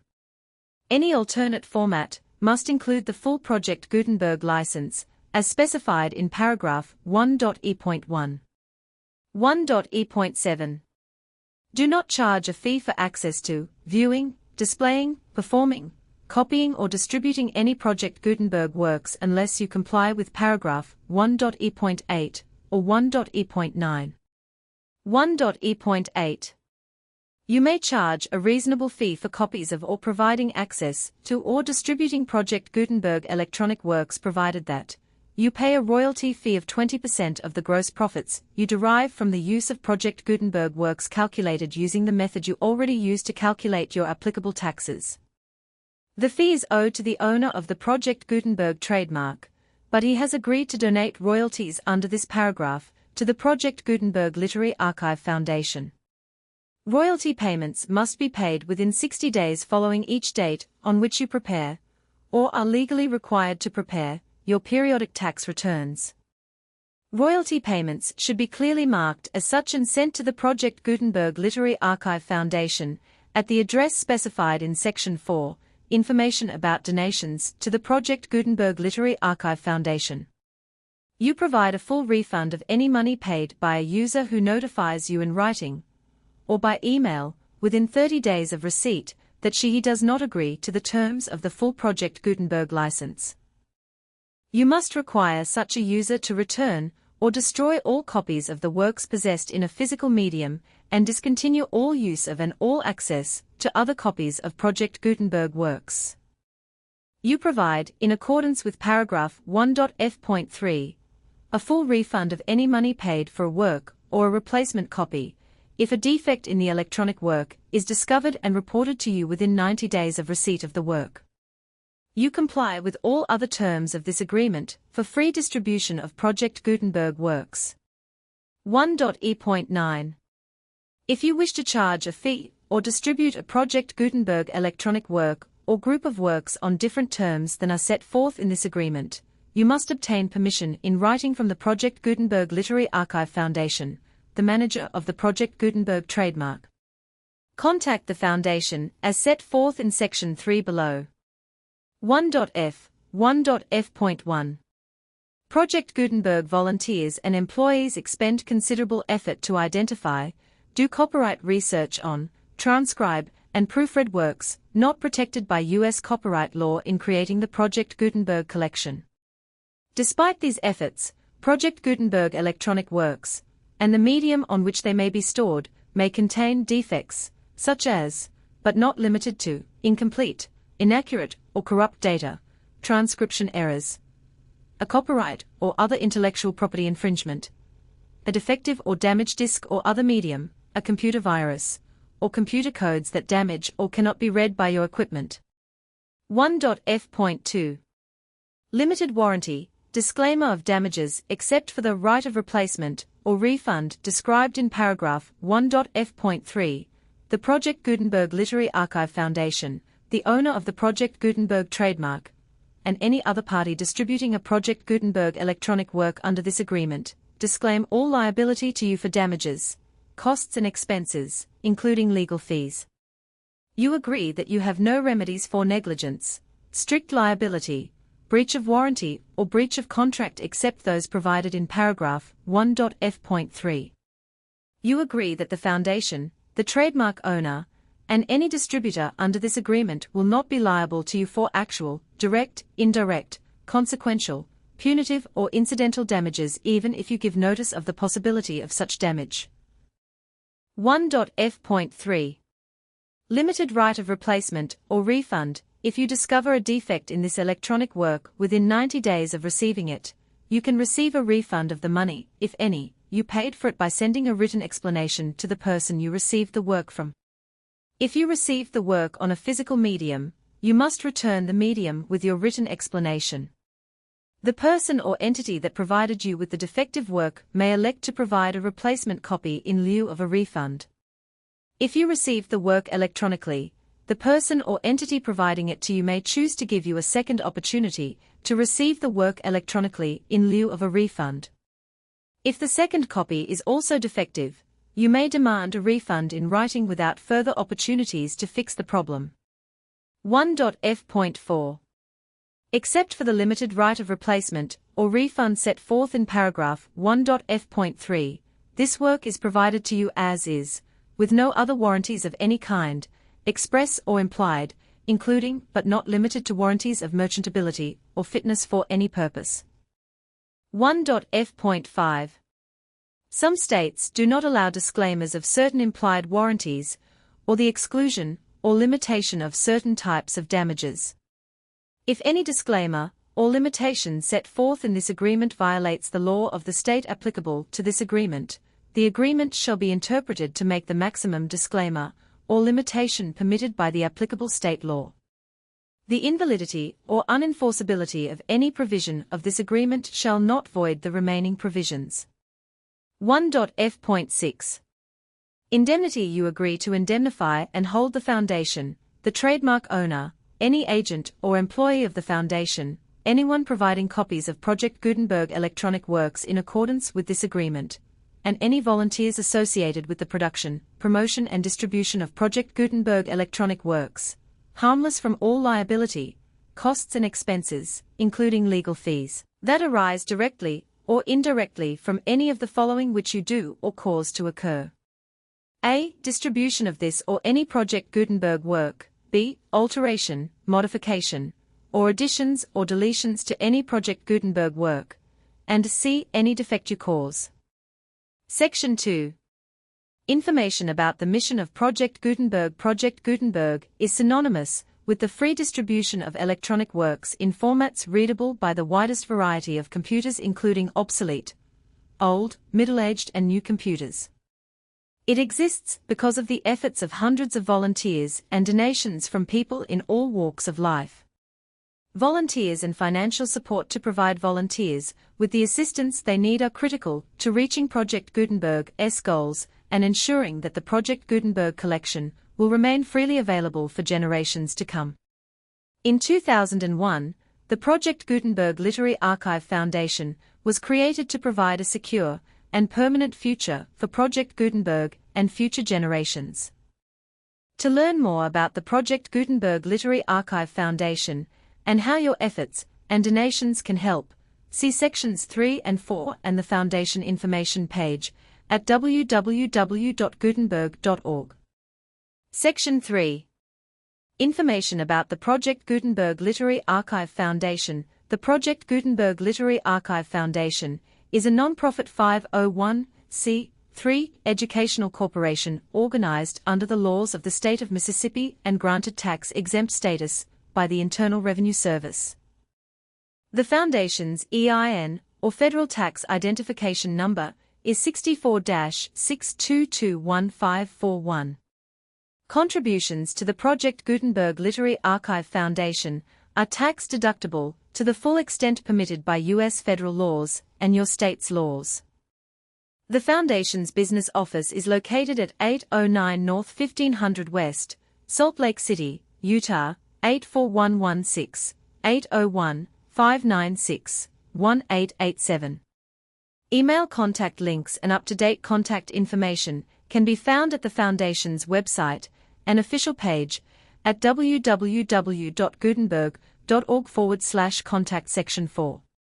Information about donations to the Project Gutenberg Literary Archive Foundation. Project Gutenberg depends upon and cannot survive without widespread public support and donations to carry out its mission of increasing the number of public domain and licensed works that can be freely distributed in machine-readable form accessible by the widest array of equipment, including outdated equipment. Many small donations, $1 to $5,000, are particularly important to maintaining tax-exempt status with the IRS. The Foundation is committed to complying with the laws regulating charities and charitable donations in all 50 states of the United States. Compliance requirements are not uniform, and it takes a considerable effort, much paperwork, and many fees to meet and keep up with these requirements. We do not solicit donations in locations where we have not received written confirmation of compliance. To send donations or determine the status of compliance for any particular state, visit www.gutenberg.org/donate.